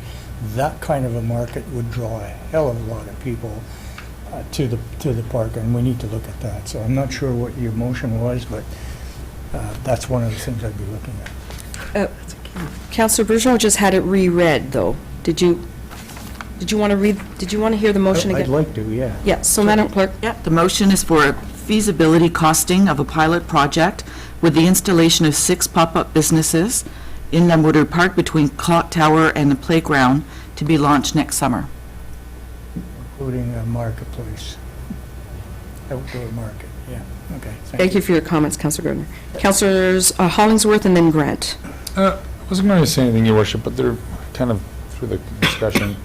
One thing worth noting, and I believe the critical term in that motion is pilot project, which, correct me if I'm wrong, if somebody wants to wade in, by all means, but to me, pilot project means we're giving it a try, we're going to see how it goes, we'll assess kind of at the end of the season, so I don't imagine you'll see a lot of vendors in January, so, October, we've tried it, and here's what we think went well, here's what we think didn't maybe go so well, maybe we could tweak it, maybe we could scrap it, maybe we can enhance it. So I think the key thing, which is why I'll support the motion, is the notion that it's a pilot project. And while I'm not a businessman, I would think there are a few businessmen business people along the way who've waded into things and then came away saying, well, that was okay, this is what we can do to be better, or maybe it wasn't such a great idea. So the notion that it's a pilot project is critical. It doesn't mean we're committing for the next 50 years to this kind of idea.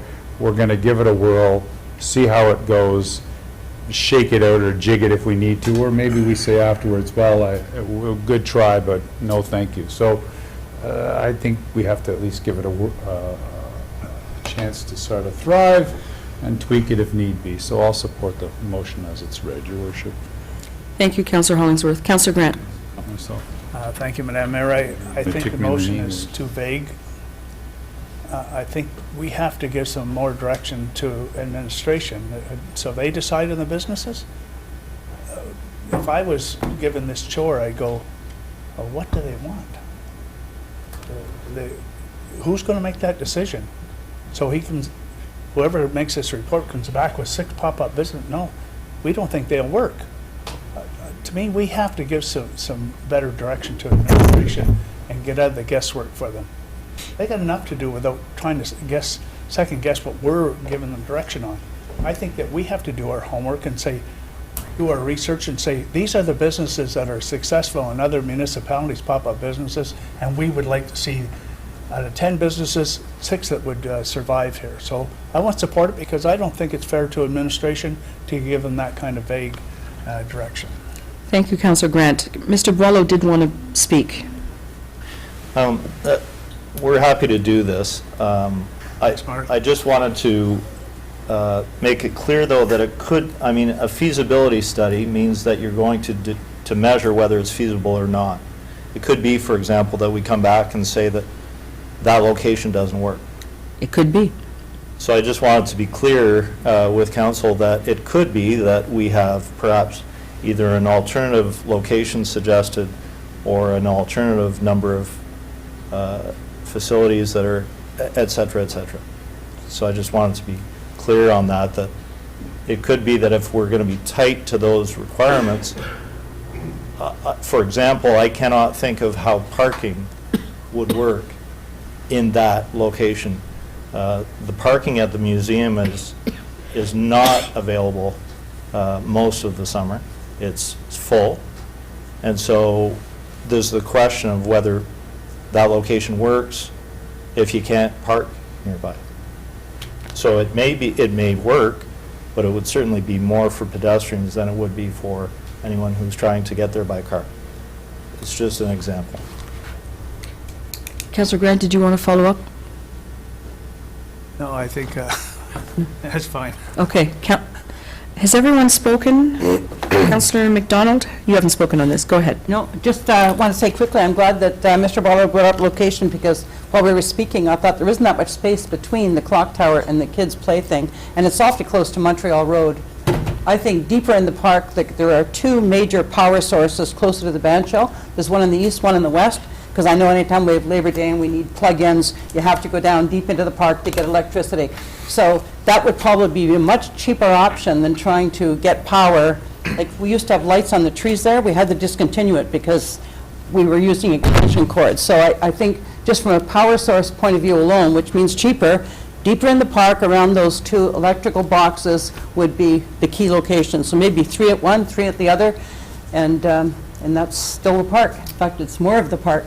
Any comment, Mr. Boileau? No. Okay. Any further discussion on, yes, do you want to wrap up? Yes, please. Go ahead. Councillor Bennett. Thank you, Madam Mayor. Some good points have just been made. Location, I picked that spot because I think it needs to be visible for people driving by, and it needs to be close enough that it becomes part of, I'm going to go check all these pop-up businesses out, and then while I'm down here, I'm going to go check out my downtown. So I think it's got to be within walking distance, so it's viable for both. If you want to put it on the other side of the clock tower, fill your boots, whichever works, but it should be along that stretch, just so that it's visible from wherever you are. So if you're driving down Montreal Road, you'll see it. If you're riding your bike through the park down by the bench shell, you'll see it. So visibility is my big thing for location. That's number one, I think, as far as making it popular. People have to know it's there. As far as who's going to run it, put a call out.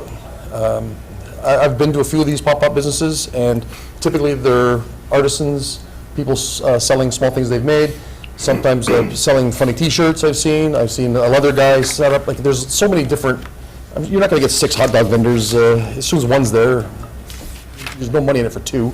So we have a guy down there already doing that kind of stuff, so I can't imagine somebody wanting to compete with him, but whatever works. So location, as long as it's on that stretch of Montreal Road to make it visible, it doesn't have to be on this side of the clock tower. I was trying to get specific because that was apparently what I needed to do.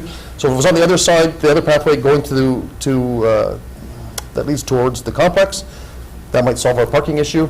But it needs to be visible, and I think if we bury it in the park, we bury the chances of it being successful.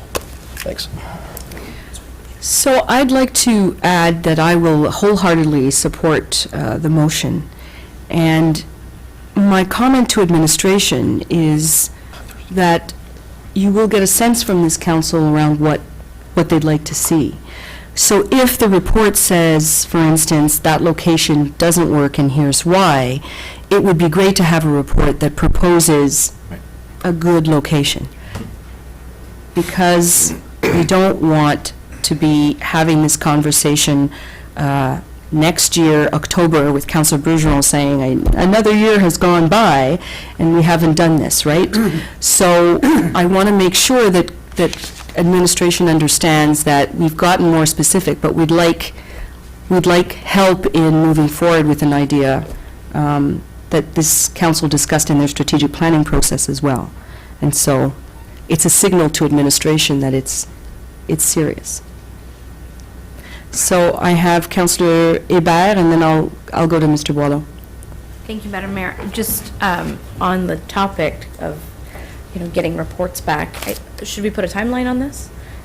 So that there's a goal, and I would maybe recommend before budget, so that if there are budget implications, we can consider those while we're debating the budget. It's Councillor Bennett's motion. I'll just look to see if that I think that's reasonable. reasonable, and I'll look to the CAO. Well, I think we can have it back before we bring budget to council. Mr. Boileau? Yeah, the one point I wanted to make was that we are including the waterfront plans, studies and capital projects in the 2020 budget. This is not one of those projects, and this could have some costs, of course, and so my question, or my suggestion, is that this be added to the budget. If we want to do this in 2020, we should budget for it, and so if we want to put an estimation on it, we should put it into as a capital project, if that were. Madam CAO? Absolutely. So I think bringing a report back to council. Okay. So your point is well taken, Councillor Hébert. We'll add that to the motion, Madam Clerk? That timeline? Sure. Okay. Any further discussion on the motion? All in favor? Against? Carried. Thank you for that discussion. It was good. Our next report is the electronic participation by members of council. The action recommended is that A, council receive this report, and B, that council endorse one of the two options provided in the report. So I'd like to just start by saying that you have two options here presented. That doesn't mean that you have to go with one or the other. You can, or you can make amendments. You know that, as you've done that in the past. So same goes for here. But the first hand up is Councillor Grant, so I will recognize Councillor Grant. Thank you, Madam Mayor. I'm going to propose option 2. Looking for a second. So option 2 is to not allow electronic participation. Is there yes, is there a seconder? Councillor Hollingsworth. Go ahead, Councillor Grant. Thank you. And I say that because this is my 12th year as a city councillor. We get the agendas electronically. I review the agendas. If I can't make a meeting, I ensure that I talk to a fellow councillor to see if they would voice my concerns or issues, and if there are any motions, if they agree with them, to put them forward on my behalf. They don't say this is Councillor Grant doing this, they say it was Councillor McIntosh. He would do that on my behalf. So this is, I worry that this is an excuse not to attend meetings. We should be here. We should be here at every meeting unless there's a very, very valid reason for not being here. So I think option 2 makes people come to the meetings. It forces them. Electronic, I just don't like that. There's too many questions there. I looked at option 1 and said there's too many vague areas, or gray areas. So I'm hoping option 2 will be supported and we can move forward. Thank you. So I have Councillors Gardner and then McIntosh. Go ahead, Councillor Gardner. Oh, I'll get up Okay, there soon.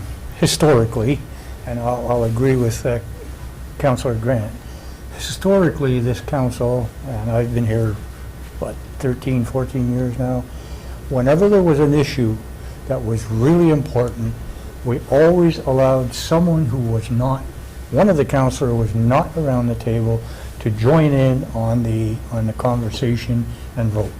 We've always done that. So I'll go with option 2, providing we continue to have the ability to come to a meeting electronically, periodically. I mean, we've done that in the past. Nobody's been left out. May I ask Madam Clerk to comment? If I may, Madam Mayor, the options in the report are to either not allow electronic participation or to allow it. It's one or the other. Unless you Can't make be a mixture of amendments, both. unless you make amendments. And That's what a I'm separate going- matter. That's what I'm going to do, and making an amendment that if there's a $24 million discussion, that someone who can't make the table can be at least in on the conversation and vote on it. We've done it in the past, we can do it So again. that So the friendly- means it's option one. No, I want to make an amendment to option 2. Is that contrary to the? Yes, it is. Then I... If option one was to pass, Madam Oh, Mayor, option and two. the guidelines wanted to change, that is Option 2. possible. No matter. So the comment from the clerk is that it would have had to be a discussion within option 1 to have that, so, That's fine. If I have to go to sorry. go ahead. If I have to go to option 1, then I'll vote against it. I want to go to option 2. Right, and then I'll look to Simple. you for making if this fails, I'll look to you for making a motion on option 1. I have Councillor McIntosh and then Councillor McDonald. I agree with Councillor Grant's observation on this. We could have up to 4 councillors not at a meeting who could participate 6. from the campsite or their home or somewhere else. Is that right? Allows up to 4? Madam Clerk? It doesn't form quorum, so it would be up to 5. Okay, 5. So it's not going to happen, but it's there. Could happen. We, at the library board, we allowed it, and it was really strange because we had a member who couldn't make the meeting, so he participated electronically through basically telephone and a speaker. And it was really weird because times we'd forget he was even there. And, you go through for 25 minutes and somebody, oh, by the way, do you have an opinion on this type of thing? And you could tell he was losing track of it too. He wasn't, you got to be there to follow it. And I just think that, we've done this in the past. Somebody mentioned, I don't recall that ever happening, but maybe it did. I know we've done it with legal advice when lawyers couldn't make it and we speak to them, but I'm a firm believer if you can't make it to the meeting, you don't participate. Thank you, Councillor McIntosh. Councillor McDonald and then Councillor Towndale. Thank you, Madam Mayor. I have a question for clarification. Point E, under option 1, council members participating by electronic means shall be considered present, but not counted towards quorum. So does that mean that person can't vote either? It does talk about the person being allowed to vote. Point of order, it's, Okay, I think we got some we're Sorry. talking about option 2. We're in option 2, yes. This is option 1, point E. The motion is option. Motion is Option 2. Okay, that's right, somebody moved it, eh? Right, so that was Thank moved by you. Councillor Grant, seconded by Councillor Hollingsworth, that we are in motion, or option number 2, not allowing electronic participation. Did you have any further comment, Councillor McDonald? I can come back Oh, I to you. don't, I can no. come back to you. That's okay. Councillor Towndale and then Councillor Bennett. Thank you, Madam Mayor. I support this motion. So I love technology. I think it's great. Obviously, I use it a lot. I like the idea of being able to follow if you're not present at meetings, if it works. Like, let's say something happens, you're in a hospital bed and you want to follow to see what's happening at the meeting. But where I run into the issue is being able to vote while not being physically present. Because that's the standard, and that's not just at municipal level, that's at the provincial level and federal level. If you're not in the House, you don't get to vote. That's why when they call in the members, they ring the bell, and they'll ring it for 15 minutes to half an hour if they're off-site to bring them in, as many as possible to vote. I missed my share of meetings, predominantly for military training. I missed the fluoride discussion. I did send an email asking, hopefully for it to be deferred. It was not. I was not able to participate. The nature of the work doesn't allow me to participate. Same thing happened, not this past summer, but the previous summer. I was away for 3 months, and there was no way for me to participate in council meetings. Even if we had gone with option 1 at that time, that wasn't possible. So I know what it's like to be away without the ability to participate. The only thing is I do feel like I am missing the discussion. But realistically, our council meetings are webcast. They're on our website. It's on our website right now. I can tune in that way if I really need to follow it, if I really feel that removed from it. But I just can't get past the point of not being physically here to vote. And I do think it could lead to an abuse issue where, say, a member of council, I'm not saying the group here, but say a member of council were to just stop showing up and participate remotely all the time. That's not governance. So I will support this, this motion Thank you. Thank you. Councillor Bennett. Thank you, Madam Mayor. I'm going to vote against option 2, and I understand why option 2 is put forward by Councillor Grant. But I think if we were to vote against it and go with option 1, the only reason I think we should be looking at allowing electronic participation is you don't know what could happen. I don't think it should be just because you don't feel like coming to a meeting. It needs to be something, health reasons. One of us falls down a flight of stairs, can't make a meeting. So we wanted to participate in that meeting. That's a health reason. I just can't get here. That's a legitimate reason for me, I think, to allow the electronic participation. I don't think it should just be for, I'm on vacation, but if you're on vacation and you pick the wrong dates, you're not going to be part of that meeting. But if you have something legitimate, like a health reason, I think that is why we should be allowing it. And I can't really think of any other reasons to allow it other than that. So to go with option 2 because we're worried about people just not showing up because they don't feel like it, I think that's a legitimate concern. I think that can be addressed if we were to go with option 1. So I'm going to vote against option 2. Councillor Hollingsworth. Thank you, Your Worship. When I was a councillor back a couple billion years ago, I made paper for a living and was a shift worker and missed meetings. And at election time, John Q. Public articulated how they felt about my attendance. Fair enough, rightfully so. That being said, I think this is an attendance kind of job. We've potentially all been present when the gallery was sitting there kind of looming in terms of how they felt and clearly articulating on the street how they felt, the hallway how they felt, and that's part of the democratic process. It's their right and they should do it if they feel strongly enough. And I think that you can't sit here with a packed gallery and not at least quietly be cognizant that there is clearly a vocal kind of group who feels strongly about something one way or the other, and that you need to be present for. As I said, in terms of attendance, things come up, people don't attend, fair enough, but I mean, it's one thing to sit there and kind of watch the meeting. Well, there's a number of vehicles already out there that allow you to watch the meeting. But I think if you actively want to participate and have your opinion heard and whatnot, I think it needs to be done here. And any alternative really is kind of short shifting what has to take place at the council table. Some of us have jobs that our boss requires us to be physically present at the job. We don't get to just kind of mail it in or TV it in or internet it in some capacity. I don't think this one really is any different.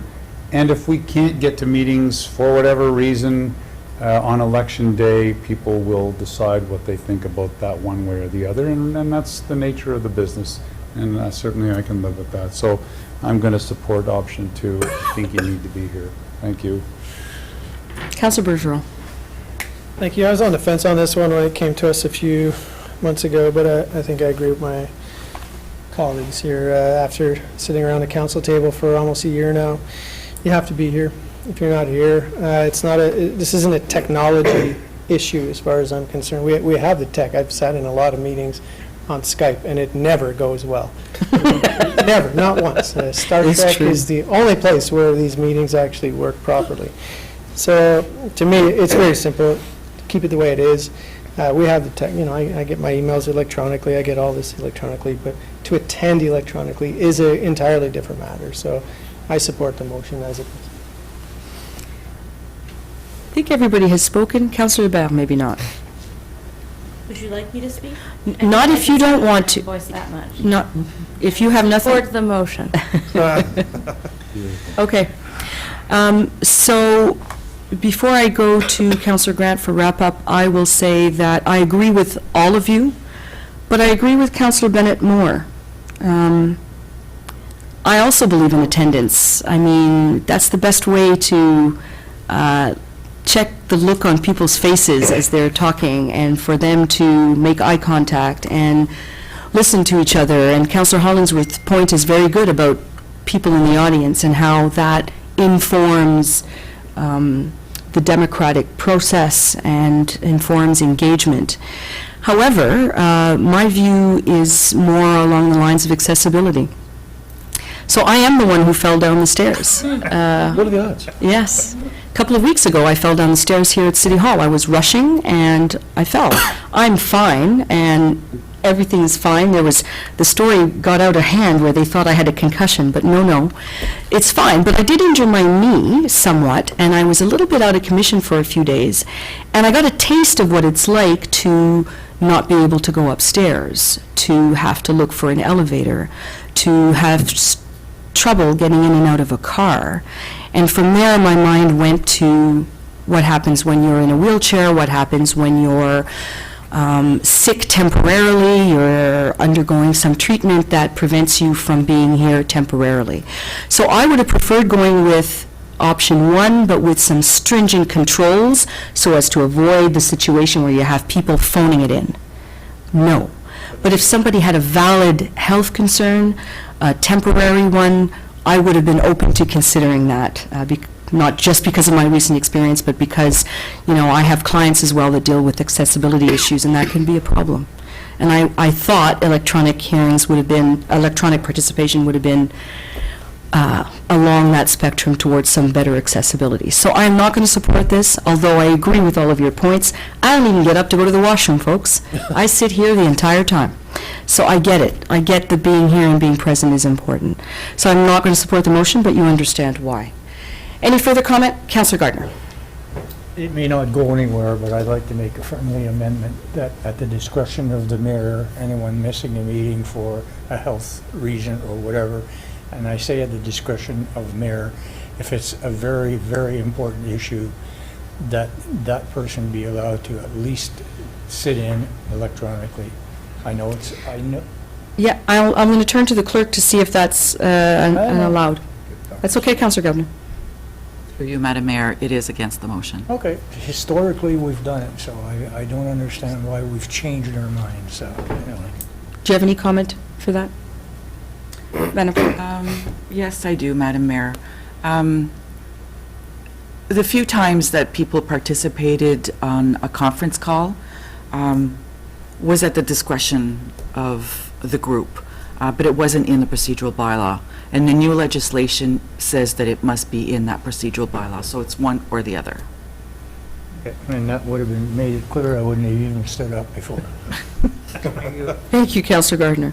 So all in favor of the, No, Councillor Grant, did you want to wrap up? Go ahead. Oh, no, I was waiting. I'm just going to vote. Chomping at the bit. Okay, that's fair.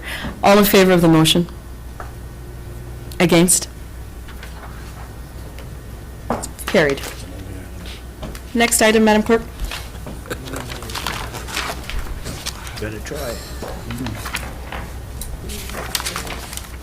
So we are heading into our communication reports. The first one is from Land Ambulance Service Grant Information. Recommended that council receive this report and refer the matter to the 2020 budget planning process. Moved by Councillor Towndale, seconded by Councillor Grant. Any questions or discussion? Councillor McIntosh, go All ahead. four of these have the same theme. The province hasn't made up its mind yet, so we can just sit and wait. And it's happened in other years too. I remember, you're waiting for some minister, but not to this extent. So really, it's up to report and move on. I'll have Madam Fingers. CAO respond to that. Through you, Madam Mayor. Yes, very good points, and yes, not to the extent that we've seen in the past. So the intent of the reports this evening is just to get council aware of the status, or the lack of the status, and we'll continue to work on it through the budget process. Councillor McDonald. Thank you, Madam Mayor. I just want to say I'm not given to theatrics, but if I were, I'd be standing here with a black armband on. I grant you that this land ambulance report, it's rather vague. We don't know exactly which shape the bad news is going to take. But for the next 3 reports, the bad news is pretty explicitly clear. So, and when we get to those, I'll have some specific questions for the service manager. Thank you. Any questions on this? I have one for Chief Lister. Are you worried in particular about the community paramedic program? I mean, that seems to be a universally successful program. Are you particularly worried about that, or what are you particularly worried about here? Yeah, I am worried about the program in that they're restructuring health in general, and right now it's under a LHIN, which is being dismantled, form an Ontario team, and I don't know what that's going to look like, so I don't know where the money's going to go. And that's the worry. I'm sure there'll be a semblance of community paramedic program. I'm not sure where that will be, and I don't know who will focus on it. It's supposed to be patient-orientated, and I think we do a pretty good job with it, and that's the concern of the community paramedic program. Okay, thank you. Motion was to receive the report. All in favor? Carried. Ontario Works Program funding changes, with the recommendation that council receive this report and refer the matter to the 2020 budget planning process. Moved by Councillor Gardner, seconded by Councillor Towndale. Questions? Councillor McDonald. Thank you, Madam Mayor. I have some questions here. There's a line that makes it sound as though it's good news. We got fewer people receiving benefits than in the past. And I've got a question of Mrs. Ferguson. Is that because we actually have a wealthier class of vulnerable people, or is that because the conditions that have to be met in order to receive benefits have been tightened up? Madam Mayor, that's a challenging question to answer. I would say that the staff and the community agencies that service our clients have been doing a very good job at attempting to find our clients that would make them independent of social assistance. I think the minimum wage increase the last couple of years, although it's not ongoing, has helped cause people to no longer be eligible for social assistance. So the rules in terms of Ontario Works have actually loosened over the last couple of years in terms of the amount of money that people can keep when they're working, as well as the assets, so the money they can have in their bank account or RSPs or et cetera, has increased significantly. So it's actually gotten better in those terms for people living in poverty. But I would expect that the employment situation has improved, and that's why we're seeing the decreases in the caseload. Okay, thank you. And another question, it said that some of the services currently provided by the municipality will be provided by Employment Ontario agencies. Now, are we looking at a loss of manpower? Will we be cutting staff? Are we going to collapse one of the wings of your department? Through you, Madam Mayor, we don't have the final plan from the Ministry of Community and Social Services, as well as the Ministry of Training Colleges and Universities. So there are pilot projects currently in 9 municipalities throughout Ontario. Once those pilot projects run for a period of a year, we'll have more information on what that will look like in terms of what services the municipality will be providing and how that will impact our staffing model. Okay, and I'm just wondering how it would impact our social agency that Caroline Yver is part of, because that's funded through social services, I believe. So Ontario Works. Is this a position that's vulnerable? Through Madam Possibly. Mayor. So when we look at how the changes are happening, we're looking at reverting back to a 2018 funding model. So we I see will that. have no increases for cost of living, no increases for increments. So we're going to have to manage that somehow. Right, and I think that, to be blunt, if we're frozen at 2018 levels, that is a cut.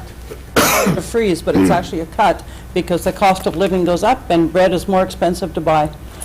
So I think this is going to be very stressful for your department, for this council, and for many of our residents, and it's not on us, it's on the province, but we have to recognize it. Thank you. Yep. Thank you, Councillor. Nothing against the microphone. Thank you. Councillor Grant? Thank you, Madam Mayor. We're dealing in hypotheticals here.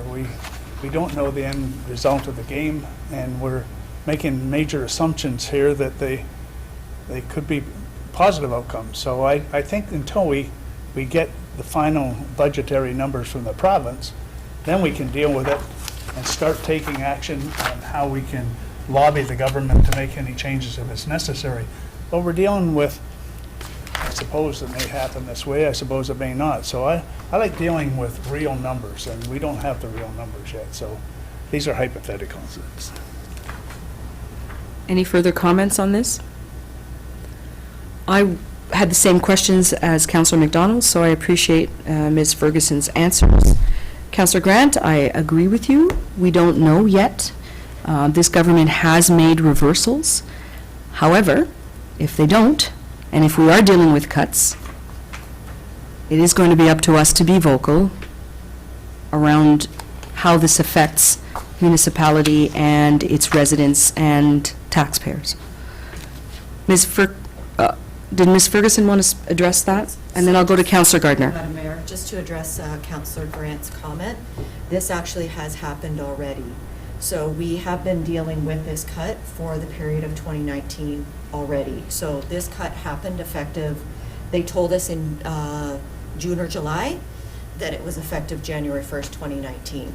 So we are already living this cut in Ontario Works as of January 1st, 2019. So I just wanted to be clear about that this has been implemented by the province. Ms. Ferguson, while you're up, how much is that worth? Well, we are managing a significant amount of this in our own budget this year, but it's several $100,000. Several $100,000? Yes. Councillor Gardner. Oh, it's not in this report. The fact of the matter is, the Eastern Ontario Health Unit 7525 is changing 1st of January this year to 70/30, 70 for the province, 30 for us. So there'll be a major change there somewhere. And if you'd like to respond to that. Point of order, we're talking, that's not what the motion's about. That's fine. It's Ontario Works. Okay, we're losing there too, that's all. Thank you, Councillor Gardner. So, Madam CAO or Madam CFO, in terms of the several $100,000 raised by Ms. Ferguson, that's going to be dealt with in the budget. We'll specifically be discussing that, the loss and the impact of that. So, Madam Mayor, what happens this year will be reflected in a variance report that we bring back to council. Okay. As Mrs. Ferguson stated, the charge and funding has been managed within the department's operating budget.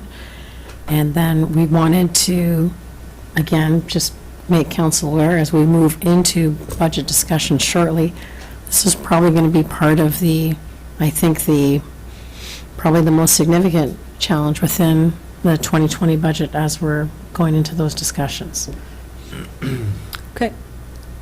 Duly noted, and council will be expected to comment on that further. All in favor of receiving the report? Carried. Next item. Child care program funding changes. Again, the recommendation is that council receive this report and refer the matter to the 2020 budget planning process. Moved by Councillor Gardner and Councillor Grant. Any discussion, questions? Councillor McDonald? Thank you, Madam Mayor. I think that it's odd that since our target, the children in our target need area aren't eligible for the after-school funding because they're too old. They're not in the 0 to 4 range. So that is too bad. But it's one of these vague things, too. But I think it's very clear that since 2017, the expansion plan program was fully funded by the province. And it looks as though beginning in 2020, 2021, 2022, it's going to be established to be an 80-20 funding formula.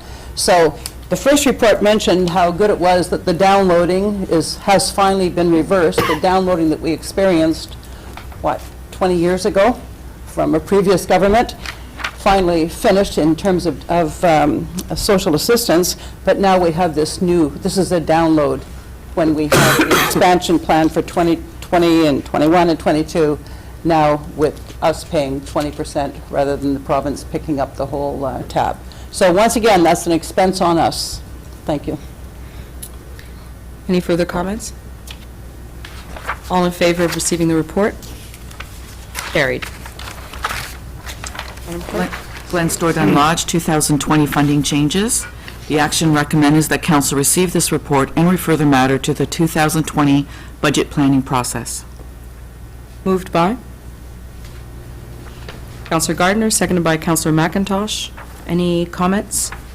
Councillor McIntosh and then Councillor McDonald. Perhaps to Mr. Golden, the the for-profit nursing homes also getting hit with this? Through you, Madam Mayor. Yes, they are. Okay, thank you. Councillor Grant? Thank you, Madam Mayor. It has to do with the 70-30 split.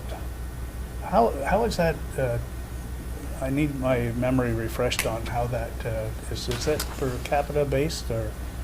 Madam CIO? Through you, Madam Mayor, it's based on the residence location of the resident from the Glen Stordon Lodge prior to moving into the lodge. So if the resident previously lived in the counties, that's, then we take the entire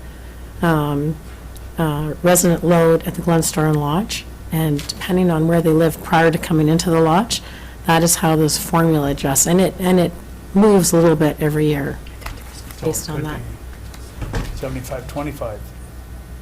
It could be. What we have seen, though, I think we've seen actually a little bit, we've seen it go a little bit the other way. We've seen it, because it used to be, it might have even been at one point close to 80-20.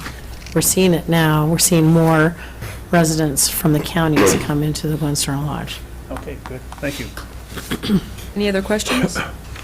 Councillor McDonald, sorry, go ahead. Okay. A question of Mr. Goldman. The HWTF referenced at the bottom of page 128 apparently was a temporary measure to allow nursing homes to become equal, like all among the nursing homes, that everybody would receive the same funding, just to help with the service levels to acquire employees. Through you, Madam Mayor. Yes. Yes, the Highway Transition Fund was to make sure that there's certain level of care, to make sure that there was additional support, to make sure that there was enough staffing available in order to provide the amount of care that the resident required. The formula changed now, which is based on the resident care that they require, so that's why they are eliminating this. Yeah, it seems to me there's money, extra money coming in here, money going out. It's really difficult to sort this section out, but I have a feeling that at the end of the day, there's going to be less money in your budget from the province. Am I right? Through you, Madam Mayor. Right now, again, it's based on your resident care mix index. For this year up to next year, we got a reduction of $92,000 for the year. To April 30th. But then after that, based on the level of care that we're getting, it may increase again to what it was before. Mm-hmm. Okay, but in the meantime, there's less there. Thank you. Any further questions? Mr. Golden, I just want to make sure. So Ms. Ferguson said we were down a couple of $100,000 in the Ontario Works. Are you saying it's 92,000 where you are? Right now, Yes. We're down 92,000, but the Ministry of Health did a level of care adjustment, which is giving us for 2019, 2020, 96,000. So we're just getting a roughly $6,000. Okay. So the total then, loss? For care, Yes. right now is just a $6,000. But there's the Highway Transition Fund that they're eliminating, and as Okay. well the structural compliance. So for 2020, we're losing $178,000.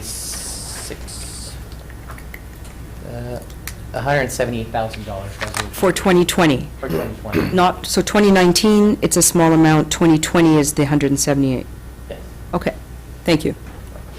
Any other questions? All in favor of receiving the report? Against? Carried. So now we're going to go back to our reports and consent that were moved, Madam Mayor. The first one is a proclamation, Waste Reduction Week. Recommended that council proclaim the week of October 21st to 27th, 2019 as Waste Reduction Week in the city of Cornwall. Moved by Councillor Hébert, seconded by Councillor Bergeron. Councillor Hébert. Thank you, Madam Mayor. I wanted to pull this item out of consent so we could tell the residents of Cornwall how to celebrate Waste Reduction Week. It is a national week that is celebrated, and there are plenty of ways that people can contribute in reducing their waste. The first one is by participating in Cornwall Gives a Shirt, which is happening that week. So on your regular garbage and recycling collection day, you can put out a bag of clothing items that you would like to donate with a little ticket with a piece of Scotch tape or however, saying, I give a shirt, or whatever you'd like to write, and that will be collected and donated to two of our local charity thrift shops. And the other way is to participate in landfill tours, which are highly recommended. If you want to really see the impact of our waste, check out the landfill. It's disgusting. And you have two opportunities on Monday, the 21st, to do so at 1 p.m. and 5:30. So if you really want a shocker to kickstart your waste reduction journey, I think that's a great way. And you can register for those spots online. There's also going to be a transit bus from the Civic Complex bringing folks without access to transportation to the landfill. The third way is to participate in an online survey right now. There's a feasibility study happening about organic waste collections. So there's a survey online that is live for people to provide their input on whether or not they think they would compost if there was a municipal compost program. So they can find that online as well. And the fourth way is to participate in the Swap Share Repair Fair, which the city is participating in on Saturday, October 26th, at the BMO building, and that will be from 10:30 to 2:30. It is a Waste Reduction Action Group event, which is a action group of Transition Cornwall Plus, and we are lucky to have Danielle Watson as a member of that group. And part of that event, along with a swap table where you can bring in your used goods and swap for others. There'll be pop-up shops from 4 of our local charity thrift shops. There will also be some workshops and a recycle station. So items that aren't accepted in the regular recycle stream, like light bulbs and batteries and pens and markers, etc. The list is online. You can bring them there. We'll collect them and recycle them properly for you. And if you have any other questions about this, you can check out the Waste Reduction Action Group on Facebook or ask me anytime. Thank you.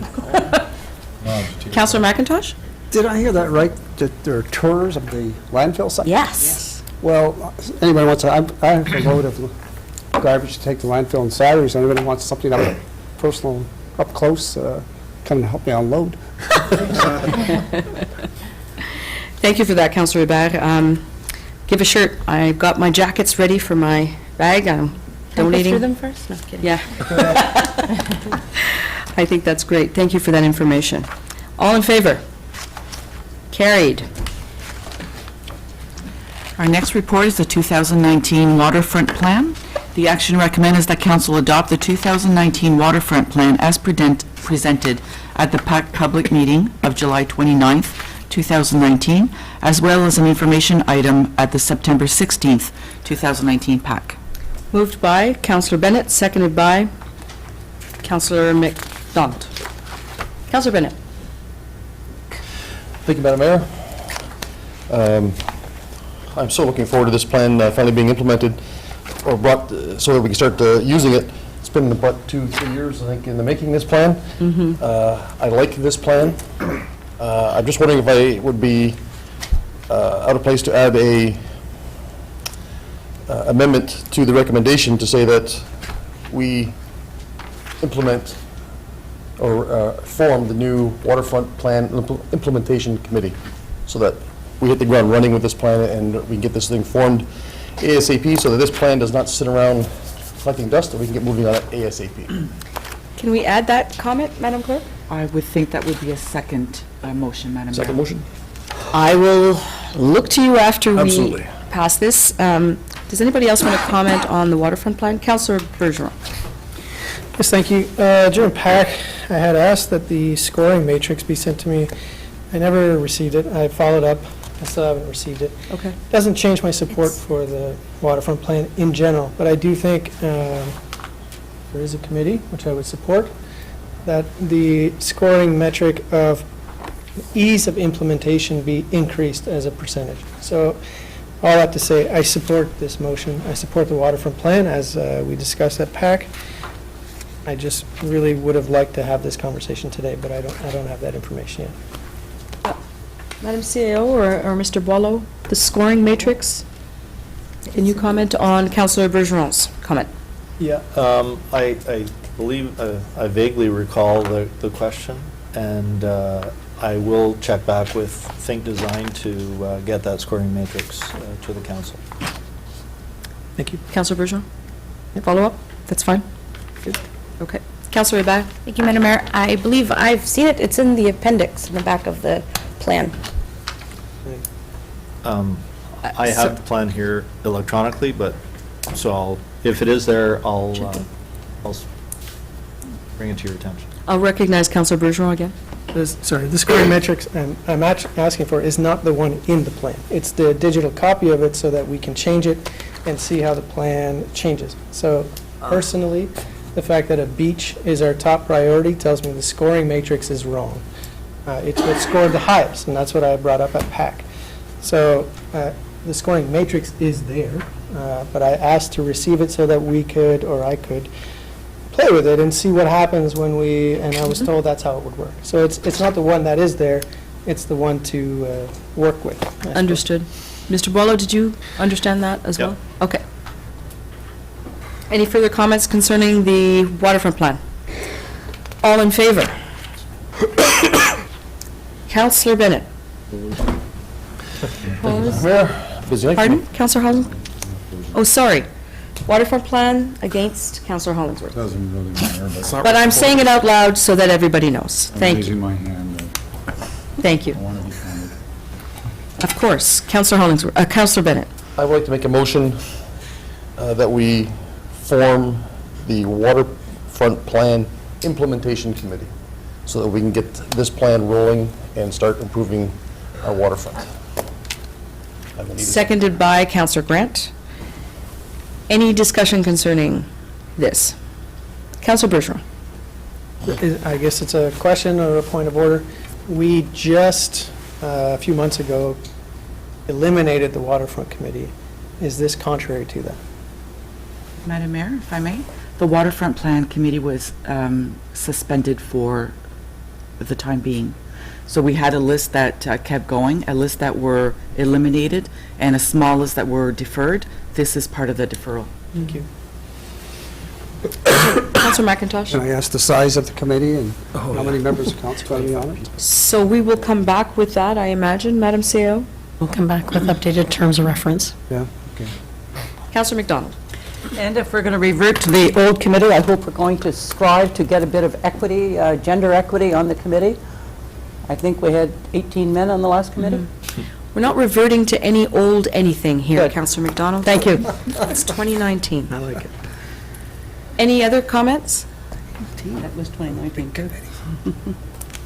No, this is going to be an implementation committee. It's a different beast. Any other comments? All in favor? Against? Carried. And our last item that was moved was the application for draft plan subdivision, review and rezoning application for St. Antoine subdivision. The recommendation is that council give draft plan approval to the request received from Clark Consulting Services, subject to the following items listed in this report, A, B, and C. Moved by Councillor Gardner, seconded by Councillor Bennett. Discussion. Councillor Grant and then Councillor Hollingsworth. Thank you, Madam Mayor. I asked to have this separated because it was my understanding from our last Planning Advisory Committee that we gave direction to administration to come back to the next PAC meeting with a traffic study, et cetera. There was different recommendations, and I was surprised to see it in the consent portion because I was expecting it at our next PAC meeting. So I'm going to ask Mr. Boileau and potentially Mr. Cam to address that. Mr. Boileau? Through you, Madam Mayor. So the way it was approved at the Planning Advisory Committee is that it was approved subject to an additional condition within the subdividers, within the agreement. And that is condition 7, which reads that the owners... What page are you at? Sorry, that's page 64. and it would be condition 27. And perhaps I'll just summarize rather than reading it. You all have it in front of you, but it really just says that our traffic engineer and the consultant transportation engineer for the owner of the subdivision would work together and with our staff to come up with a solution for the intersection of McConnell and St. Antoine Street, and that the solution be approved by our traffic engineer. And so that those improvements have to be put in place prior to phase one being constructed. So this has to be resolved before any phase is constructed. This is a condition. If this condition isn't met, No development occurs. Councillor Grant, follow up? But my understanding was we had a number of residents there, and my understanding was that the next PAC meeting, we were supposed to come back and explain to them exactly what the action plan was going to be. So I think we owe it to the residents in there to let them know where we're going with this and to give them a full explanation. And by us passing this tonight, that won't happen.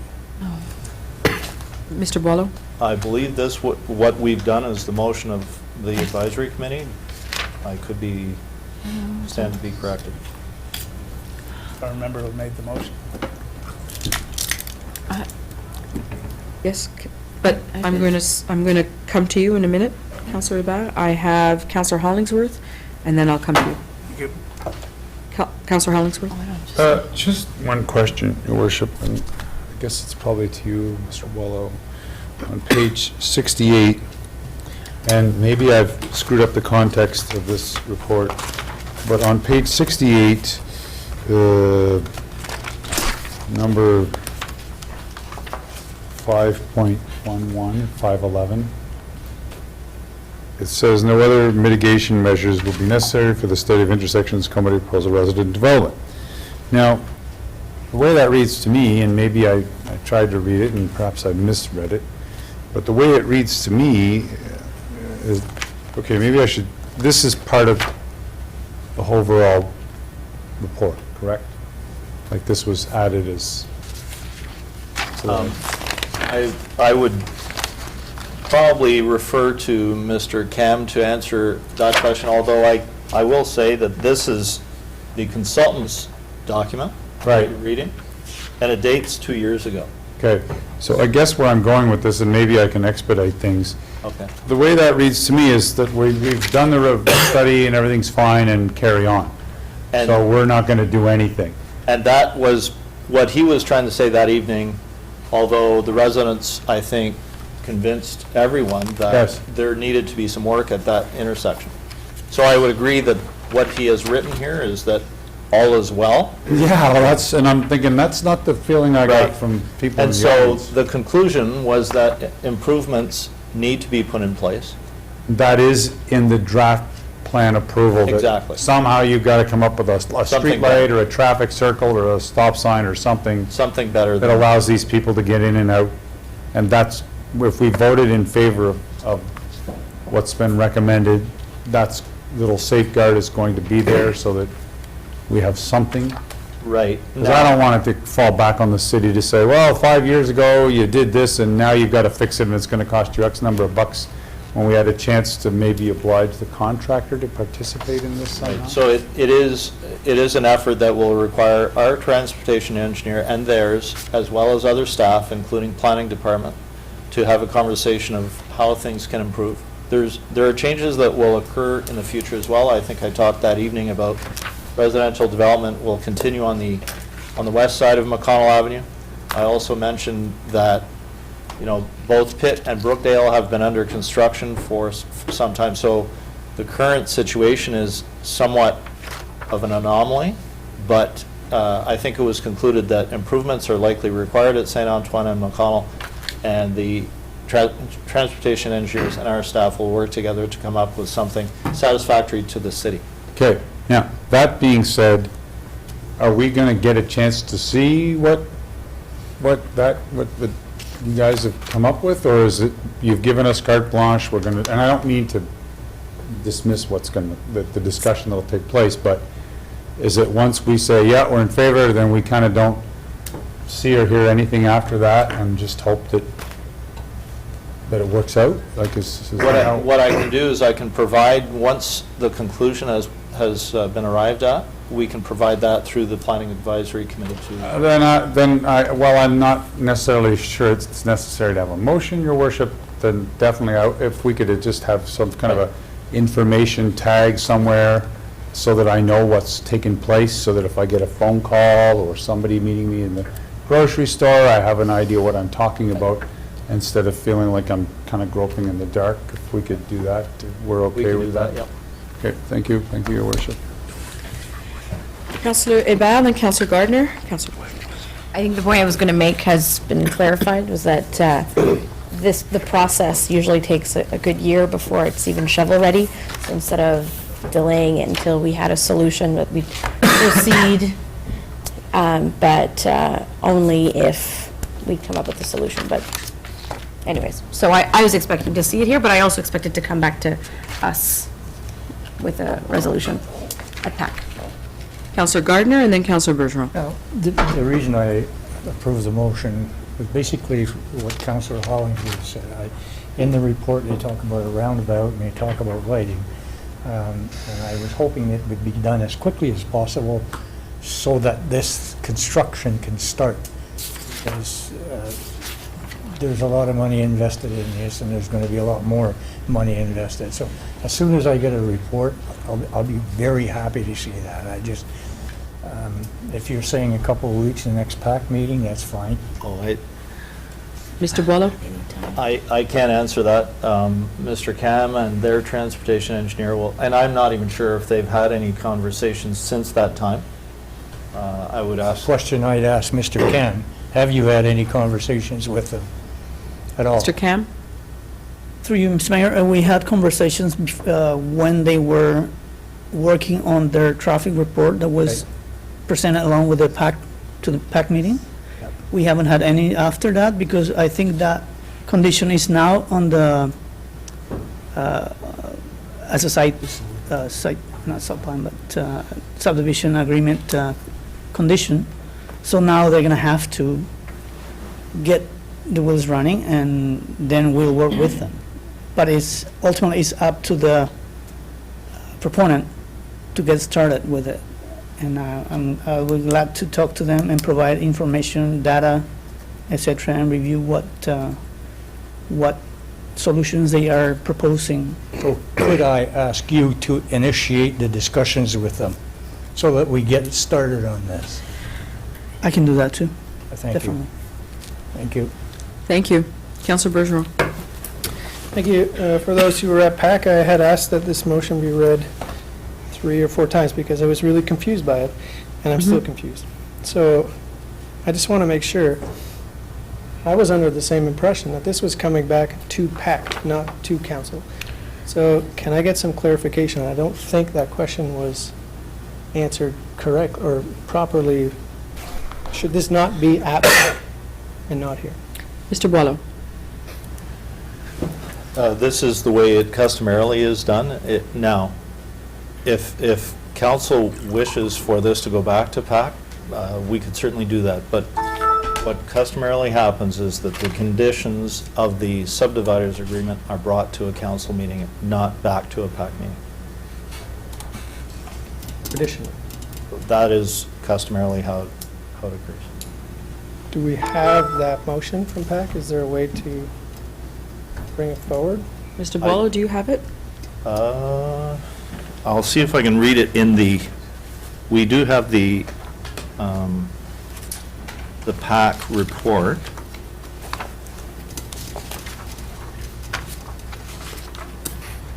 It was a very confusing discussion, Councillor Bergeron.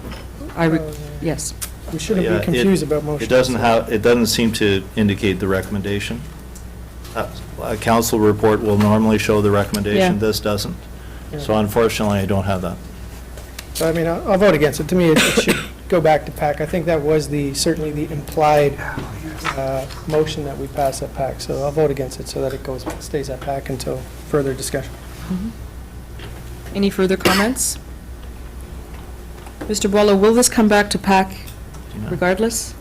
Sorry? Will this come back to PAC regardless, once, because when I read section 27, which you highlighted on page 64, it says that the owner's consultant and city staff are to evaluate and resolve. So resolve is a strong word, means the issues have to be resolved before we go to phase one, right? Is that correct? Actually, with some help, I was able to find, the recommendation is on page 59 from PAC of the September 16th. I don't believe it suggests that this would go back to PAC, but that's my reading of it. Correct. So what I would suggest is that if we go back to the Planning Advisory Committee, I'm not sure, quite honestly, whether we're going to get any additional information from the public that would help this. I think it's really going to come down to council to decide whether they like the condition as it's written or not. If they don't agree with the way that it's written, we could certainly make that change. But I don't know that going to the Planning Advisory Committee is going to change. This is the authority that council has the authority to put in place whatever it wishes. So going to PAC is not going to change that. Okay, so I'll go back to my question, which was, will this come back to PAC once Mr. Cam and the owner's consultant and city staff evaluate and resolve the issues? It wouldn't. So any of the conditions that are there are administratively approved. It doesn't come back to council. We don't go to each of the conditions and come back to council with, nor PAC, with how have we resolved condition 3 or 7. It is administration that authorizes. Now, I say administration, it sometimes is not administration. Sometimes it's the Raisin River Raisin Region Conservation Authority. Sometimes it's the ministry. So, but it's the Planning Advisory Committee and council are finished with the agreement after this bylaw. Okay, so I have Councillor Grett. Thank you, Madam Mayor. I always look back to language when I used to go to arbitrators, and not that it's an arbitration procedure, but what was the intent of this clause? And myself, the intent was that it was going to come back to the PAC to satisfy the residents in the area, because they were the ones with the concerns. And so we passed that motion saying, what is the future? And so whenever that resolution was passed, that we would bring this back to PAC so we could discuss it with the residents in the room. That's what my understanding and the intent of this clause was. So is it your intention to vote against, or do you want to make an amendment to add something to that effect? Would that be in order? Right, so we approve it, but we also add that once the city staff and owner's consultant evaluate and resolve the vehicular ingress and egress conflicts, that it be brought back to PAC at that stage. Is that in order?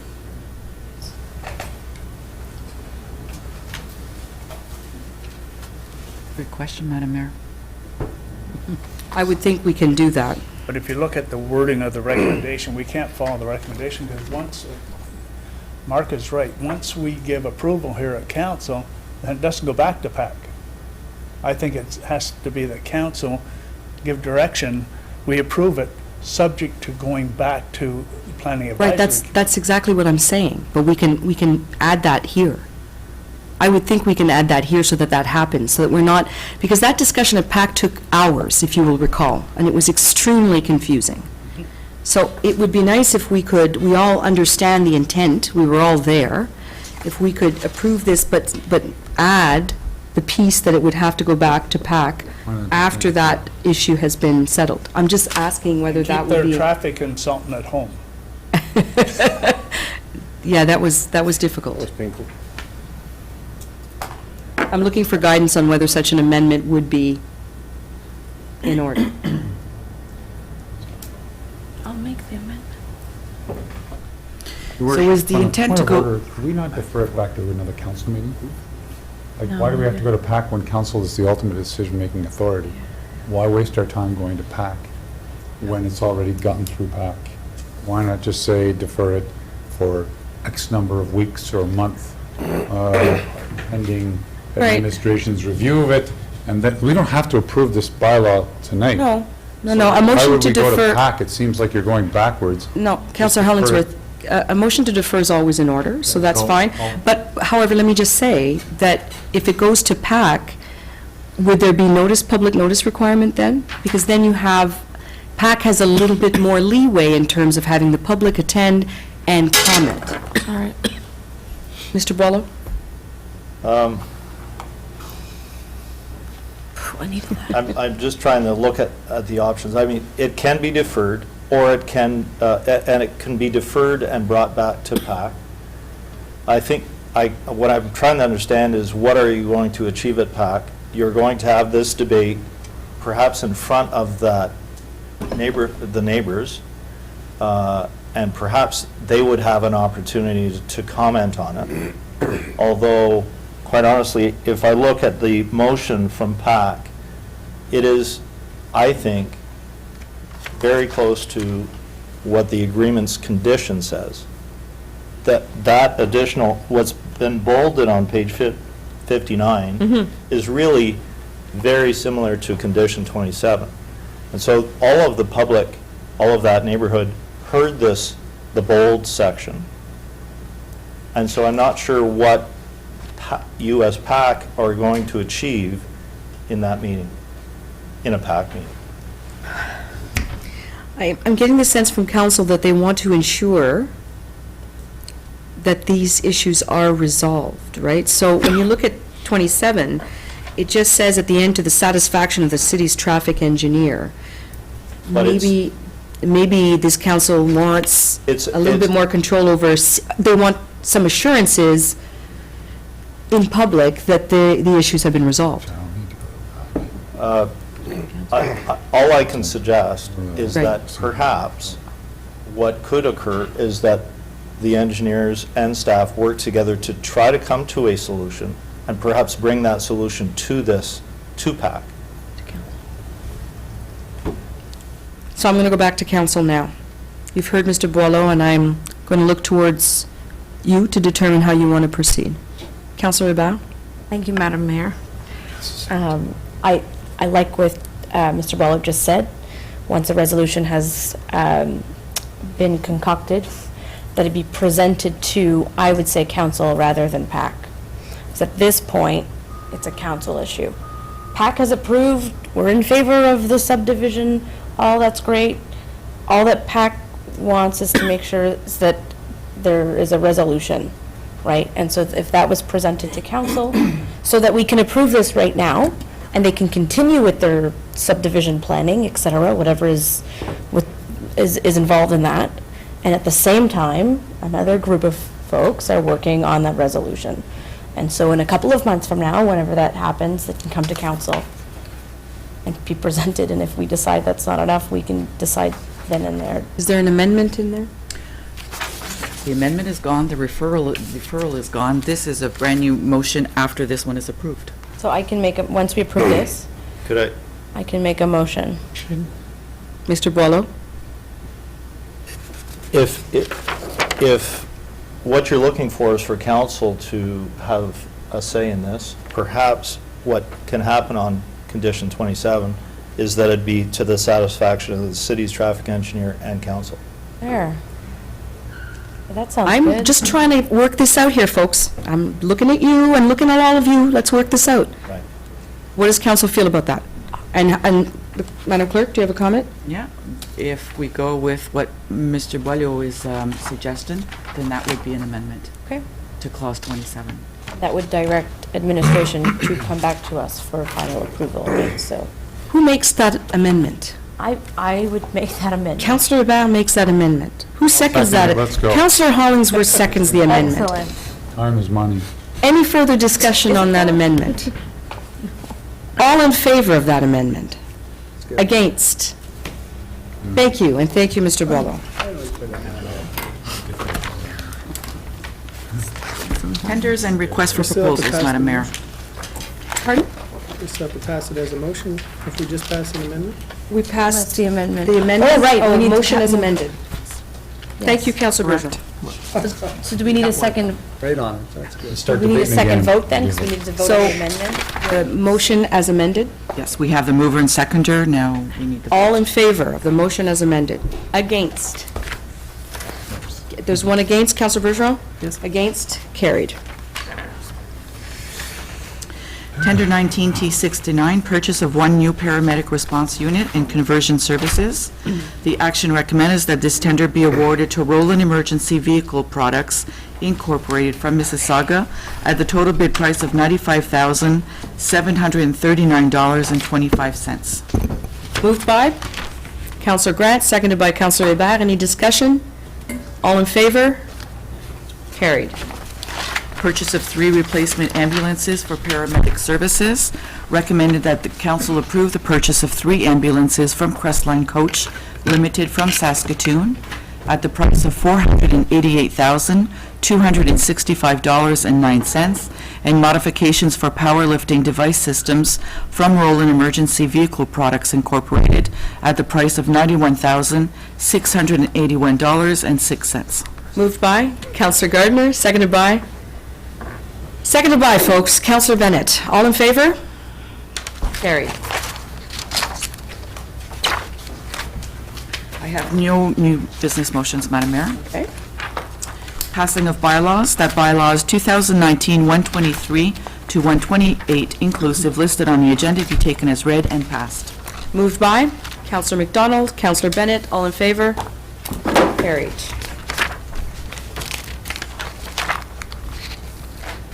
Reports from standing and special committees of council. Madam Mayor. Councilor McDonald. Thank you, Madam Mayor.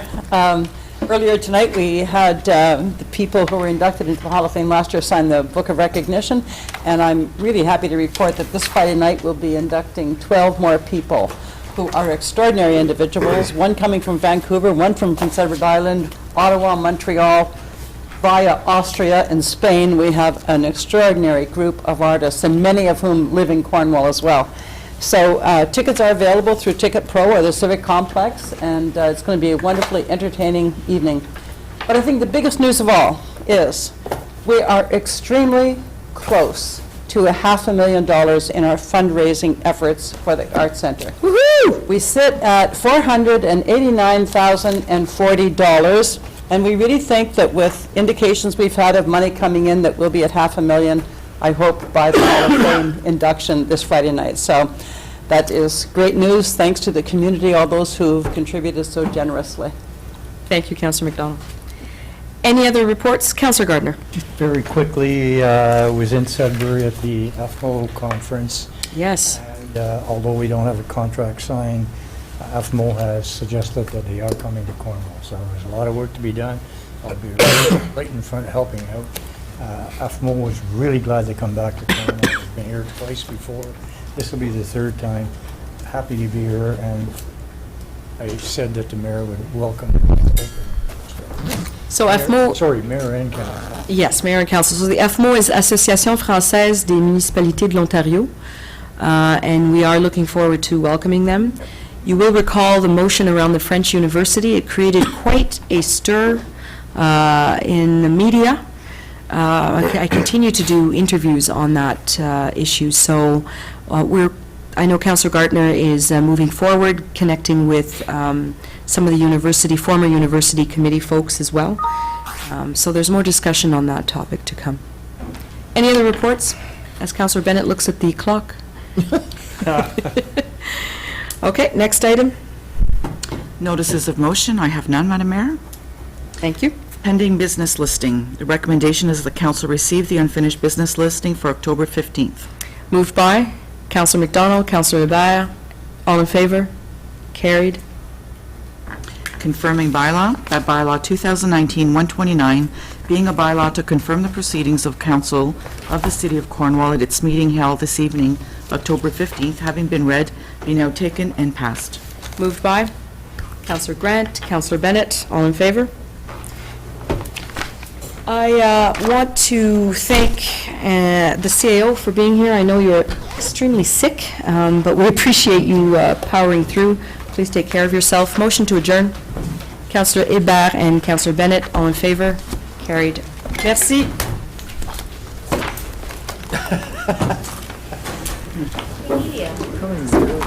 Thank you to the media for sticking it out.